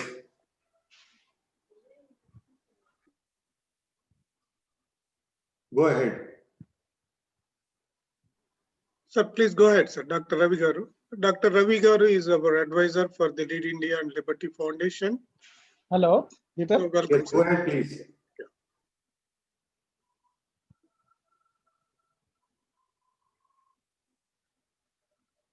Go ahead, Dr. Ravi. Looks like he has a challenge, sir, to talk. So any other person next, anybody want to speak, please. You can also post your question in the chat. If your voice is not audible, we can ask on your behalf. Please continue to post your questions. Yeah, others, whoever can talk, please go ahead.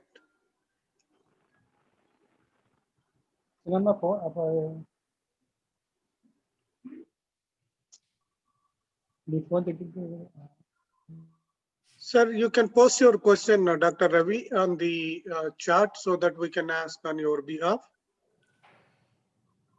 Okay, sir. I'll post.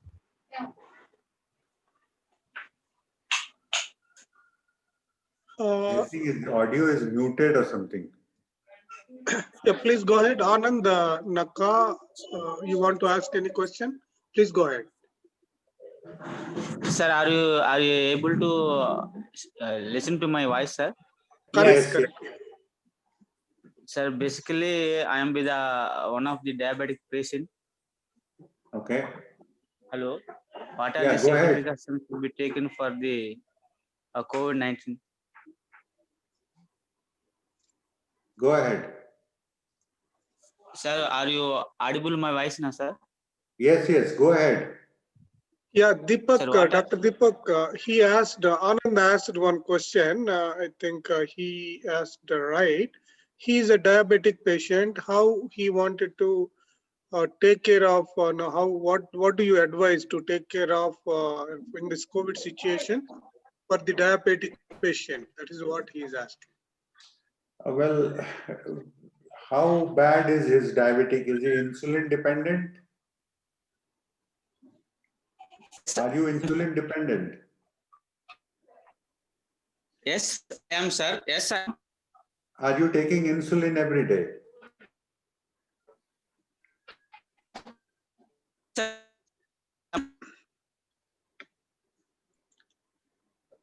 Are you taking insulin every day, Sir? Mr. Anand?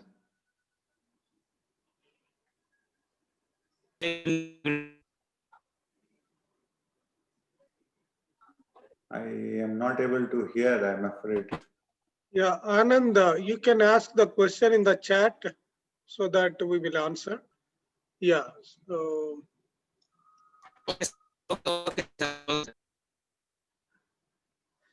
one question has come, sir, in the chat actually. Without any symptoms, someone faced breathing problems suddenly, then what medicine we have to take? Please suggest. 2 days back, my friend suffered like this. It is from Professor V.V. Sunil.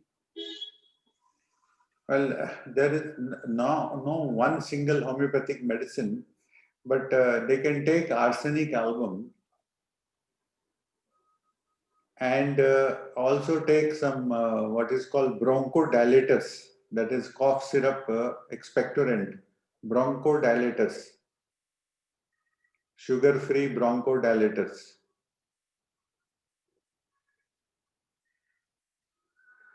It is important to understand we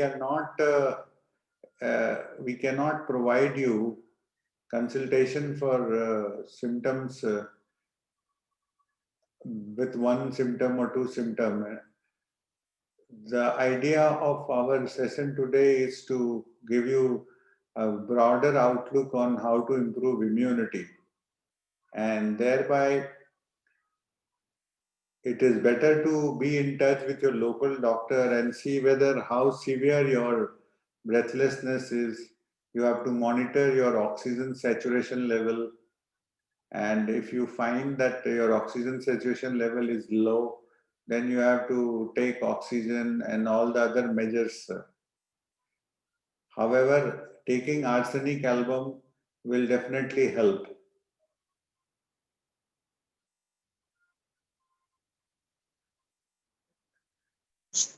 Is that good enough, Doctor? Thank you, Dr. Deepak. Another question actually from Dr. Ravi.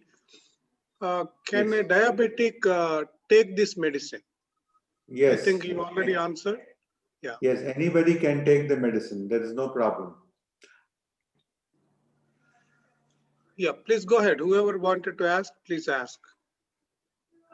Deepak, I also see this Anand, this gentleman who is a diabetic. He has asked a question about he taking this medicine. So he's asked a question, what do you advise me? What do you advise? Advise me because it's insulin dependent diabetic. Okay. So see, there are a couple of things about insulin dependent diabetics. One is that they have to maintain a good amount of protein intake in their diet. So that is very important. And the second is they should do walking twice a day, morning and evening. And third, they should make sure that they take this arsenic album more frequently than repeating it twice in a month. So they may repeat every week. That is arsenic album for 3 days and then repeat next week again. So let us say if you taken it Monday, Tuesday, Wednesday, then you stop for Thursday, Friday, Saturday, Sunday, again start from Monday, Tuesday, Wednesday. So every week they can repeat depending upon their health condition. But doing regular exercise, some muscle strengthening exercise, eating some extra protein, and sleeping adequately and repeating arsenic album will help.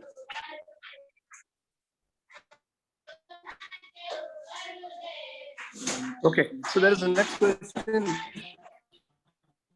Next will come from Nugu Hema. So he's asking about, okay, this is Shubhan. Shubhan is asking for depression-free, which medicine should I take? For, I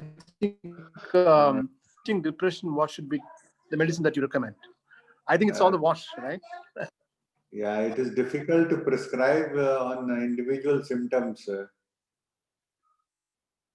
It will not be right in my part to just say a few names here. I think you can overall talk about the mental health in terms of that wash you said, right? About walking right. So and being happy. Health, yeah, I can talk about depression or mental health. The basic negative emotions one has to analyze.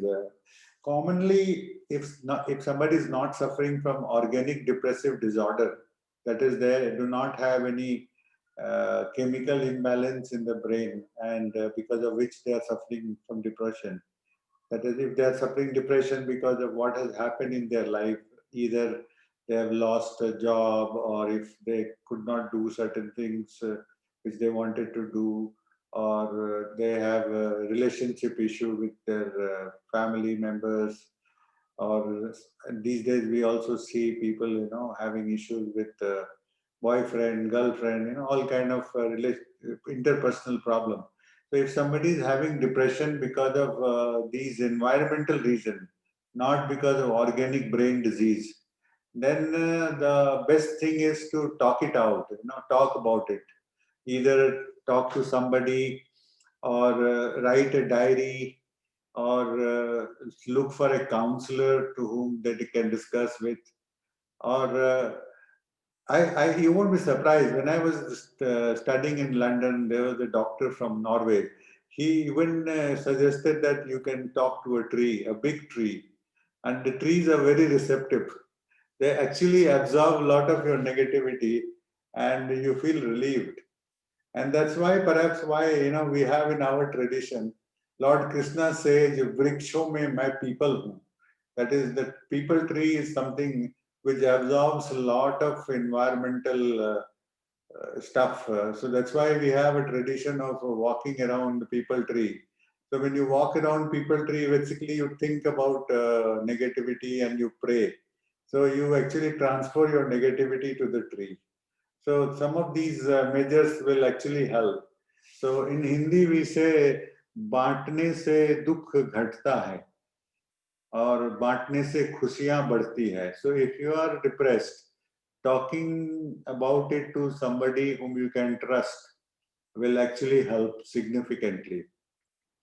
Besides that, taking or giving suggestion on any medicine is not the right thing to do based on one single symptom, because it is not right legally, as well as it is not going to be effective. It's unlikely that it will work.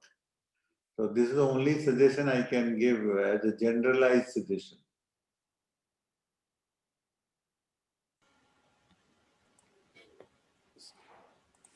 Thanks, Dr. Sir, Deepak. Dr. Deepak, I'm sorry if I'm interrupting. This is Please go ahead. Yeah, please go ahead. Okay, so to Dr. Deepak, I have a question here. Please. Usually nowadays, even for a common cold or cough, which was very usual all these years, though it is not actually the COVID, people are scared to go to doctors, and you know that, right? So, being a common cold or cough, um, what is that first step, sort of first aid that we can actually take care of ourselves at our home? Because you know that, right? Even if we go to clinics and all, people usually tell us, we're supposed to go through the entire process, and most of them will be scared, and things are quite natural nowadays. So, is there any particular first aid that we can take care at our home?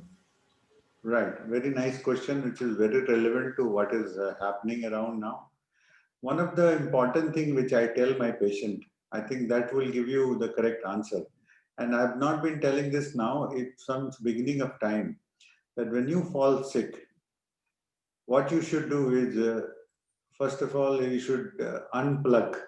That is, you stop going to work, stop interacting to people, reduce your work or stop if possible, and take rest. There is a very popular funny acronym called restomycin. So basically, what I'm suggesting here is to take rest. And rest means drink lots of warm water, take steam, gargle, cut down on your food, take soups, salads, and thin dal. Stop taking animal food like dairy, chicken, eggs, everything. Just stick to very, very limited amount of food, and that too purely vegetarian, and that too mostly fruit and vegetable based, warm. Take some warm water and lemon, and take lots of rest, lots and lots of rest. Most of the viral illnesses, these respiratory tract viral illnesses, become all right in 2 to 3 days time. In fact, I have experimented once by drinking 3 liters of orange juice, and within 2 days my virus became all right. I didn't do anything, just drank 3 liters of warm orange juice for 2 days, and I was like back to normalcy. So that much also can be done. Just drink warm orange juice or warm water and lemon for 2 days, and just don't come out of bed, and you'll be fine. So things like this you can do. And one of doctors from London, actually, I spoke to him during this initial days of COVID-19. He had mentioned he was actually an intensivist. So he was his duty is to be in ICU. So he was put into COVID ward. He also got infected, and he also suffered from severe coronavirus disease. What he said, that even though I was tested positive, none of our family members were tested. They were given instruction that you stay at home if you develop cold, cough, fever, and unless and until you develop severe cough and breathlessness, don't come to hospital, don't come to doctor, just stay at home. If fever is high, take paracetamol and drink lots of water. So this is the first aid, that is drinking lots of warm water, taking steam, doing gargling, and eating very, very frugally. Eat instead of eating, drink a lot of soup, drink a lot of juices, fresh juices, and rest. You can read some good books. That's what I would recommend. Thank you very much. Thank you. Yep. Thank you, Dr. Deepak. Suma Garu, please go ahead with your question. Yeah, sir. Good evening, sir. I'm Dr. Sumlata from Bharat Institute of Technology. Actually, I have a doubt, sir. I studied an article that our Ayush Ministry has recommended to take Arsenicum album 30 for 3 days in empty stomach as a prophylaxis for treating this COVID-19. Am I right, sir? So, normally people use, sir? Go ahead. Normally, people used to say that homeopathy medicine will act slowly, means upon prolonged use only it will heal the ailment. But how, whether it will work really for COVID-19, and for using 3 days, will it really prevent the corona, sir? Well, your answer is your question is very nice and very apt. First of all, it is not a prophylaxis for COVID-19. There cannot be any medicine for prophylaxis of COVID-19. So far, we don't have anything known. However, having said that, what Ayush has said, that if you take arsenic album, it will trigger or stimulate your immunity. And if you stimulate your immunity, so what it does, it prevents you from developing severe coronavirus disease. That is, if you have robust immunity, it will prevent you from getting very severely sick. But then there are so many other factors, as I talked about explaining what affects our immunity. So taking homeopathy is only one of them. So what they are saying is, if you do all the others and also take homeopathy, then you will have some amount of immunity which will prevent you from getting seriously sick from coronavirus disease. It nowhere says that it is a prophylaxis. Prophylaxis is a medical term which means if you take that, you will not get that disease. Yeah. It is nowhere said as a prophylaxis. It only says it stimulates your immunity. Okay. Does that answer your question? Yeah, sir. Sir, Right. I have one more doubt, sir. Is there any medicine to cure PCOS, sir? Polycystic ovarian syndrome. Let me complete one more point. Since we're talking about arsenic album, I have always said, and I'm repeating it here again, please listen, all of you, that by taking arsenic album, by no means you will be protected from coronavirus. You still have to follow the first wash, that is wearing a mask, avoiding crowded places, avoiding, following social distancing, that is S, and H for hand washing. You cannot prevent coronavirus infection if you don't follow the basic prevention protocol of wash, that is wearing a mask, avoiding crowded places, maintaining social distancing, and hand washing. PCOS is basically a disease which there is no single medicine for it. However, there are one general rule, or there are two general rules, you can say, if you like. And one of them is, if you avoid high glycemic index food, that is sugar and sugary foods, and food which has a very high amount of sugar, which is instantly released when you eat them, like potatoes and sweet potatoes and rice and things like that. And that is rule number one. Rule number two, if you walk regularly and reduce your weight, both these measures will help you in PCOS. Okay. So there is no particular medicine in homeopathy for PCOS. No, you have to give constitutional treatment based on multiple symptoms. And that needs to be done for a longer period of time, coupled with a proper diet, as I mentioned, avoiding high glycemic index food, and very, very regular amount of walking and reducing weight.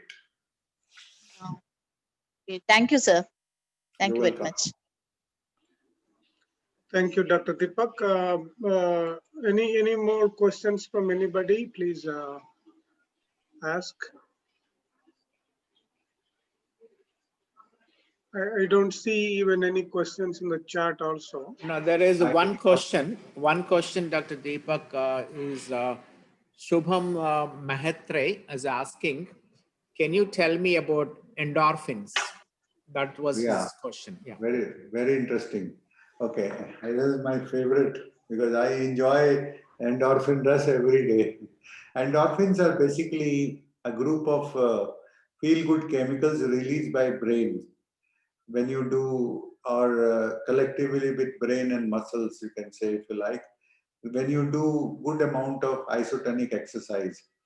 Now the threshold at which it is released, it differs for individual person. There is no fixed timeline that if you do this much of walking or running, you will get the endorphin release. However, how to identify endorphin release is when you start to, let's say, run or brisk walk. In the beginning, you will feel a little bit of, let's say, laziness or discomfort or some aches and pains in your muscles. But as you continue going forward, after say 15 to 20 minutes, you will experience that not only those aches and pains go away, but you start to feel somewhat nice about the whole exercise. And then further, if you continue, you start to feel motivated to do more vigorously. And that is your endorphin moment. And if you continue further, you will get what is called runner's high. That is, you start feeling absolutely elated, if I may say so. And also you feel somewhat very confident, and all your anxiety disappears, and you will feel as if you can take care of all the problems in your life. And that feeling lasts for say about 5 minutes, 7 minutes to as long as 30 minutes, depending upon, again, multiple factors, depending upon how well you have exercised and how your brain condition is, how your internal chemistry is. Incidentally, I have done research work on my own, and I have found that those days when I fast and run, not only I get the endorphin runs faster, that is an early part of my running, within 20 minutes, that is within my first 2-3 kilometers itself, I start getting it. But it also stays for a longer period of time compared to those days when I have had a heavy meal previous night and I have not had good sleep, and if I had some painkillers for some other ailments. Those days it is difficult to elicit that endorphin rush. Now these are also known as enkephalins, and endorphins and enkephalins are together. They are called as feel-good hormones released after you do a good amount of physical exercise. Does that answer your question, sir? I think it is a very... Yeah, there is one more question. I'm not sure it was asked. So the frequency of taking this homeopathic medicine that you mentioned, why take alternate 3 days after or some frequency? When do you take these pills? Right. So if you look at the charter by Government of India's Ayush department, it says to repeat after 1 month. Okay. But then that was in the beginning of pandemic, which is not even started in India full-fledged. What I practice is that you repeat it within 15 days. That is to basically for everybody globally. But if I feel on an individual basis, I would not mind repeating it within a week also, depending upon the vulnerability of the patient or a person, or depending upon his tendency to react to homeopathy, how quickly he reacts to homeopathy. So there are multiple factors which influences this decision of how often you have to repeat. But as I said earlier, the Government of India's Ayush says to repeat after a month, but I have been following for general public to repeat a little earlier. That is, once in every 15 days, you take it for 3 days. Thank you, Doctor. Yeah. So another question I see here, it is how to overcome post-corona respiratory problems. post-corona respiratory problem, or there is a lot of symptomatic treatment, some vitamin supplements, and breathing exercises, regular steam inhalation, mucolytic agents, avoiding dairy products, avoiding fried food, keeping your gut clean, that is, you passing stool cleanly every day, sleeping soundly, and doing pranayam, basically anulom vilom every day. These are some of the things you can do. And if you have some leftover cough, you can take some ventrodilators like salbutamol with guanfacine, which will help you dilute your mucus and help you expectorate, that is, take it out.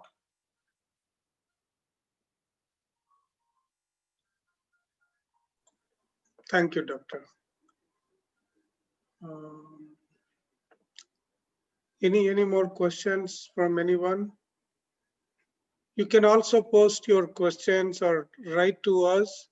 There is a feedback form given here. Yeah, please go ahead, Doctor. There are a couple of FAQs, frequently asked question. I will answer myself. One is, that is, these questions I have encountered whenever I have gone to distribute arsenic album to various organizations, that is all the disability homes and blind school, etc. One of the commonest FAQ is that whether they can take this along with their existing prescription medicine, be it for blood pressure or diabetes or for epilepsy.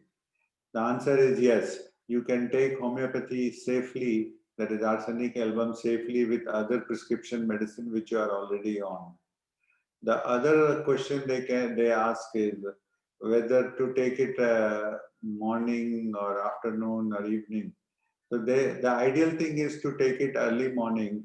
That is, as soon as you get up, you rinse your mouth with water and take the pills. And after 20 minutes, only you eat or drink or brush even. So 20 minutes window is required after taking medicine.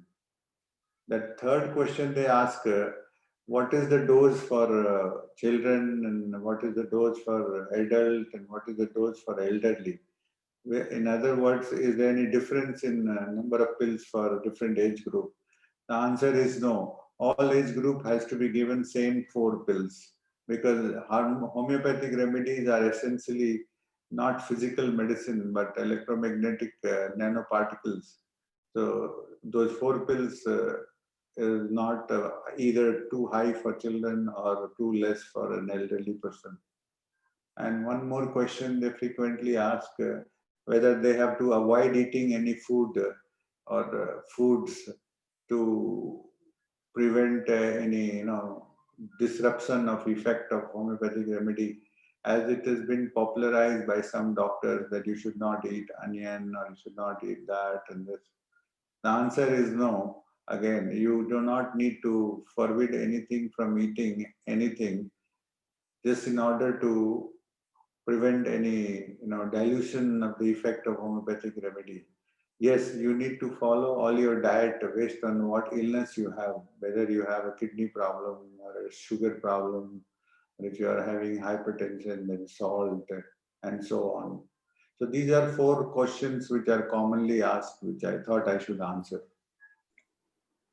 That's very good to know, actually.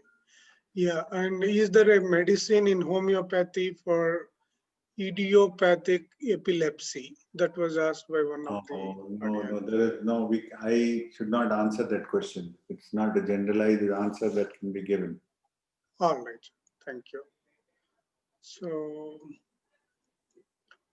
one person asked in the YouTube live they're watching, and camphor 1M 230. I don't see any question, but they just mentioned this. Camphor 1M. We have no evidence to support that. Then neither Government of India recommends anything for a generalized use. Symptom-based, yes, one can take it, but he should contact a homeopathic doctor for such a prescription. Yeah, thank you, doctor. And anyone else, if you are not able to post your question, ask your question here, you may kindly refer to the link I have provided here for the feedback. And also you can write to us at info@leadindia.us, I already mentioned here, so that we can connect with the doctor whenever, whatever the availability we look and do the needful. So if no questions or anything, now we move on to the next item. I hope no questions. MC, please go ahead with the next. Dr. Hari Krishna Maram. Please go ahead. Dr. Hari Krishna Maram. Dr. Hari Krishna Maram is a digital brand ambassador and chairman of Vision Digital India and the founder chairman of Imperial College, which has just celebrated their 13th anniversary. He has worked in the fields of management and education management for over 26 years. He has served as the governing council member at the All India Management Association, vice president at the Association of Indian Management Schools, and is involved with the Lions Super Speciality Eye Hospital and Lions District Service Foundation. Additionally, he is the chief mentor of the great innovative Bangalore Green, which aims towards environmental conservation. He has received many awards throughout his lifetime, such as prestigious Knighthood Award from the UK. Now, let us welcome Dr. Hari Krishna Maram to deliver his keynote. Thank you, Tanmay. Thank you. Thank you. Good evening and good morning, dear friends. On the behalf of Lead India Foundation, Liberty Foundation, we would like to express our sincere appreciations for joining today a live webinar.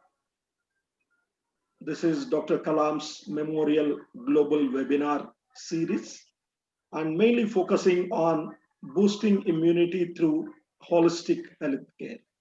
So today, as rightly mentioned by the speakers, closely around 5 million people affected with the COVID in India and closely 30 million across the globe. And there is no hope when the vaccine comes. So in this kind of a scenario, everybody is scared. The economy is also scared. So there is minus 28.9% degrowth in Indian economy, and there is a projection of next 2021 also we will be having a minus 9% GDP than expected, plus 5%. So in this kind of a scenario, I think the first thing everyone across the world should take care is their health. And today, the keynote speaker, Dr. Deepak, explained very, very detailedly how you can take care and follow the certain simple guidelines to protect from the pandemic situation. So I think the way the questions came, the way interactions happened, definitely I think this is very helpful to everyone. And the opening remarks by Mr. Ram, the managing trustee of Liberty Foundation, Lead India, and Dr. Hari, founder chairman of Lead India Foundation, and Varadha Krishnan, executive council member of Lead India and Liberty Foundation, Dr. Ravi Iyengar, Swati, the director, training and programs, other executive members, and the wonderful volunteers today who joined this webinar, and people from across the world. I think definitely you got a good information on various precautionary methods, what we can able to take, because this pandemic definitely impacted up to the extent across the world, and people are afraid to go out, and every day there are huge number of deaths happening across the world, and there is so much imbalance in medical and healthcare system to cater the service to the people who are suffering this pandemic, especially if you talk about in India, the states which are giving a growth and economy is states like Maharashtra, states like Karnataka, Tamil Nadu, Andhra Pradesh, Telangana, which contributes 40% of economy of India, are having a highest number of cases, more than 50%. So as rightly told by the previous speakers, so today the situation is so bad that we don't know what is the next thing. We don't know what is going to happen in coming months, when this disease will go, and when the normalcy will come. These are the biggest questions in front of all of us. So I think Dr. Deepak, Dr. Hari, Mr. Ram, Varad, all given wonderful thoughts. And I think the way you interacted, the way the questions you asked were very relevant to each one of us who are there in the Zoom, who are watching in YouTube, who are also watching this entire live program in the Facebook. So everyone definitely will get benefit out of that.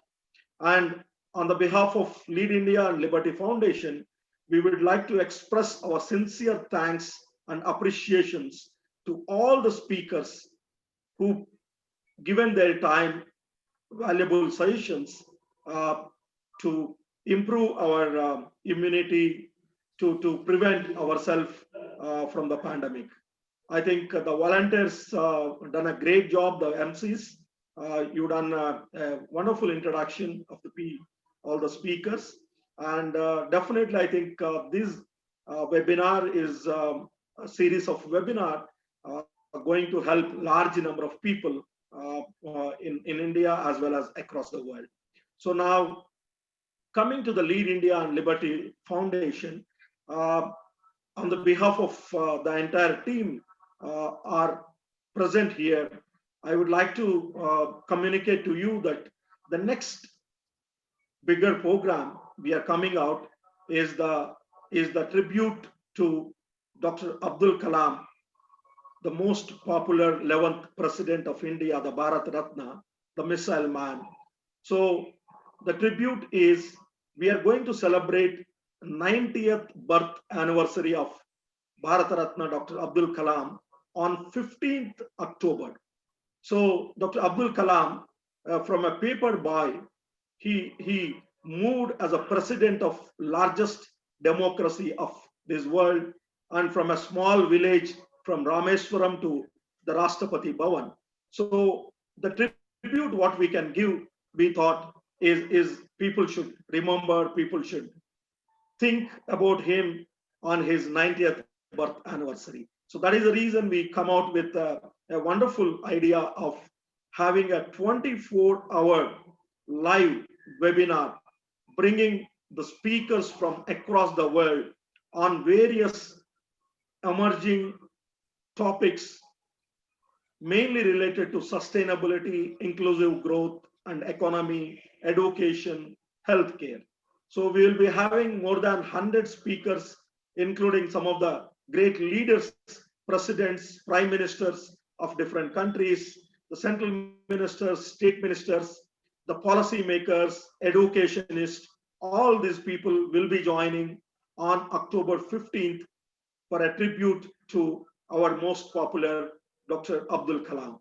So I request all the volunteers to help to make this dream project into reality, to make it this program as most successful.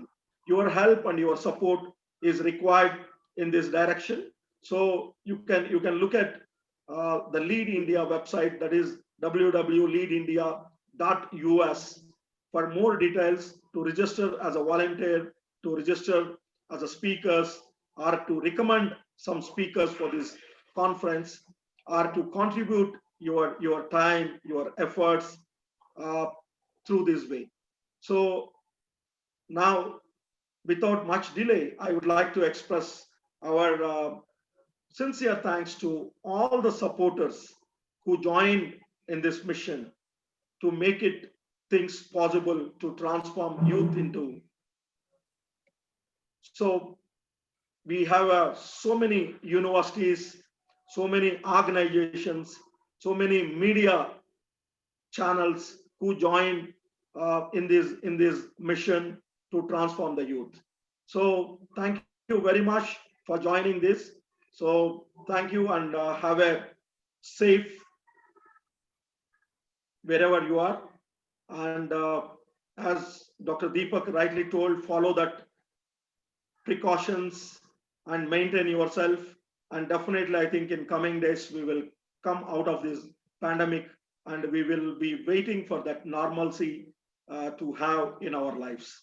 Thank you for this opportunity. Thank you, sir. Thank you, Dr. Maram. Thank you very much. So if no more questions, I think we are done. I would like to recognize Swati. I forgot to mention in our the small presentation earlier. Swati is, as already conveyed by Dr. Harikrishna Maram. She is going to be our project director at Bengaluru, based out of Bengaluru, for the training and other projects. Thank you, Swati, for joining us. So, Dr. Hari, do you have any message, sir, before we conclude? No, definitely. It's a wonderful session. My heartfelt regards and greetings and congratulations to Dr. Deepak and all of you who made this possible. I think even if we can save through this process one life, that is very meaningful to have some sessions like this. And I sincere request to all the volunteers who have joined today to take this message forward and protect yourself to start with, and protect the friends, families, and neighborhoods through the process of what Dr. Deepak mentioned: wash, wash, wash. Continue to do that. It's a time we are at a crossroads of facing this challenge through this disaster. And if not today, there may be something else in the future. So better we be prepared to face this challenge. And the life existed on this planet. Many things have passed. I want you to be positive about it. And this COVID cloud will pass. Be confident. There's a bright future ahead of you. And don't get discouraged. Continue to focus on your primary objectives of life. Continue to dream. Continue to aim high and realize your dreams. Thank you so much for each and every one of you for joining, and take this message. I would like to request each one of you who are here on today, at least reach out to 10 people and convey this message, what you learned today in this session, so that you can save their lives. And each of them probably can continue to save some other 10 people's life. Make it a chain reaction and continue to wash. Thank you, Dr. Deepak, for spending your valuable time today. And you be safe, because you are the critical resource on this planet now. And we need more people like you to keep us safe under these unusual circumstances. And this will continue to exist for some more time. Please don't take it easy, and be careful, and continue this messaging to everyone within your reach, within your network. I would like to appreciate again all the volunteers who made this possible, and we'll continue to host these sessions. As Dr. Harikrishna Maram mentioned, it will be a wonderful, most likely we'll see Dr. Deepak as well as a speaker in the moving forward in other webinars that we're going to host. Thank you. Wonderful to see you all. Have a good evening. Thank you. Thank you, Doctor. Thank you, Dr. Hari. I would like to recognize our volunteers, Dr. Shravan Kumar from JNTU Anantapur, who has been doing wonderful volunteering service to Lead India. Thank you very much, Dr. Shravan Kumar. And Dr. Sumalata from Hyderabad, I don't remember the name of the institution. Sorry for that. So she is also here with her team, about 25 members team today. Thank you, Sumalata. And once again, I thank everyone, especially our president, Dr. Hari Krishna Maram, for his wonderful keynote concluding remarks, and Mr. Varad Krishnan for the great welcome address, and also Dr. Deepak for very interactive session, giving a great insight. And also our MCs who have done wonderful job. Dr. Ravi Ayagari, our advisor for the Lead India and Liberty Foundation. And finally, thank you once again, Dr. Hari Garu, for your all the valuable time and guiding us in the right path. Yeah, I just remember now the volunteers are from Bharat Institute of Technology, Dr. Sumalata and team. Thank you everyone once again. Have a good evening. Bye-bye. Thank you, sir.